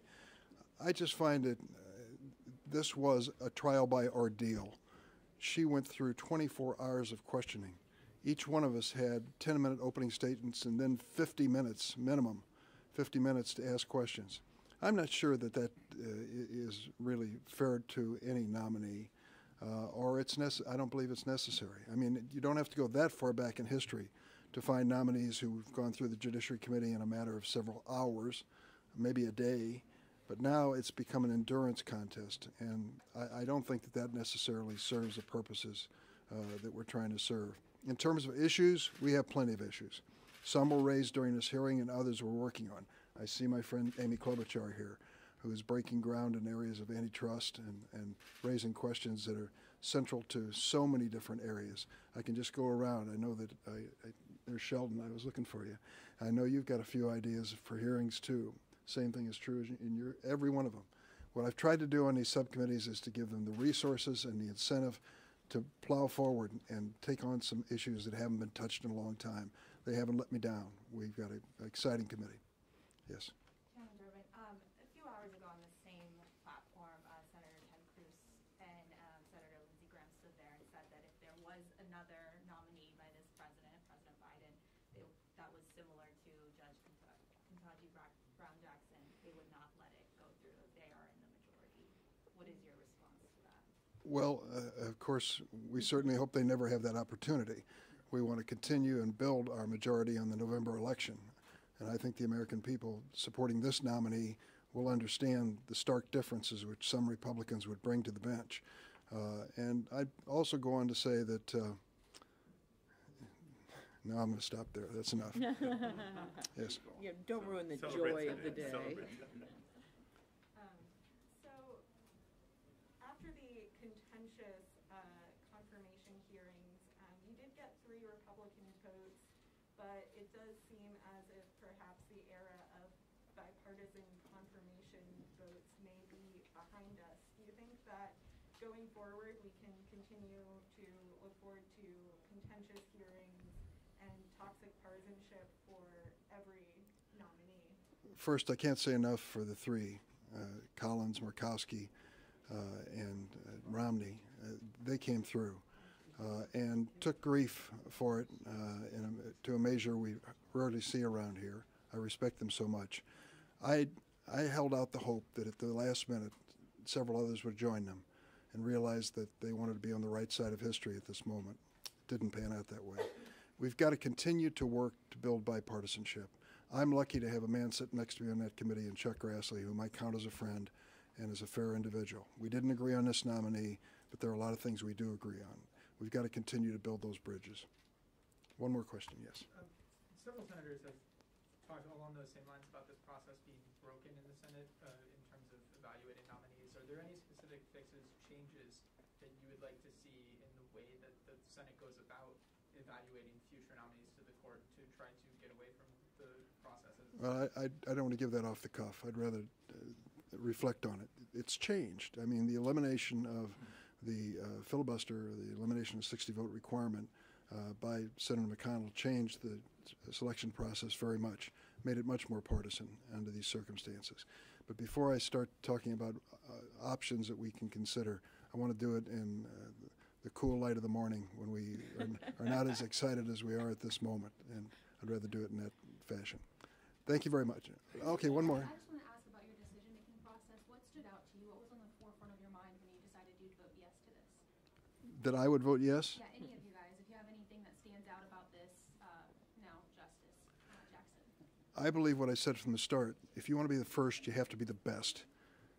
This judge brought the strongest conceivable resume.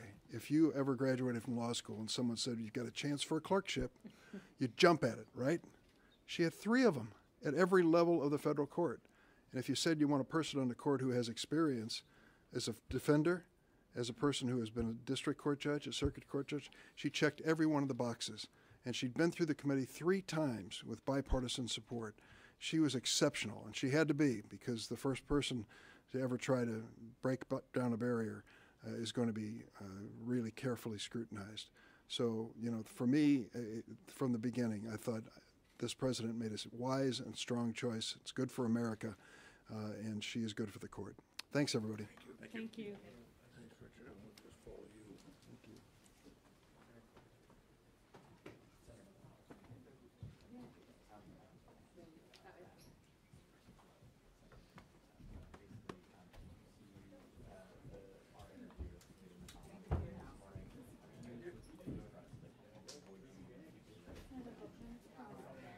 I like having hearings. I think the public have a right to the judge, and you want to make sure you have a nominee that can knows the law and has one sure way to do it.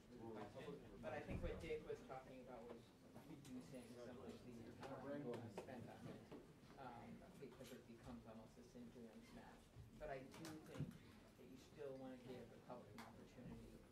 do with all nominees to get to know each other. So just to clarify, what I mean by that is he wouldn't even hold a vote. Huh? He's not saying he would hold a vote on his nominee. Sorry, what I was saying was he wouldn't commit to holding a hearing or vote on if President Biden is trying to fill a vacancy for the Republican majority. Is there anything that Democrats are looking at that they could do to prevent like another Merrick Garland situation? Or are you trying to work with Republicans? No, I mean, I think everyone's agreed that this process is, I mean, most of the party, that is turned into this, you know, this grilling of nominees as opposed to lifting them up. And so, yeah, we're always open to changes. But I think you had some unique situations in the two before this. You had a witness came forward at the last minute, and then in the other one you had a nominee that ran through at the last minute. Thank you. Okay. Sure. Well, I thought I had an answer to your question. I thought it was a good question. So you asked about what we like about the nominee. So right, exactly. So I came to a conclusion easily based on her legal acumen and her experience. But I think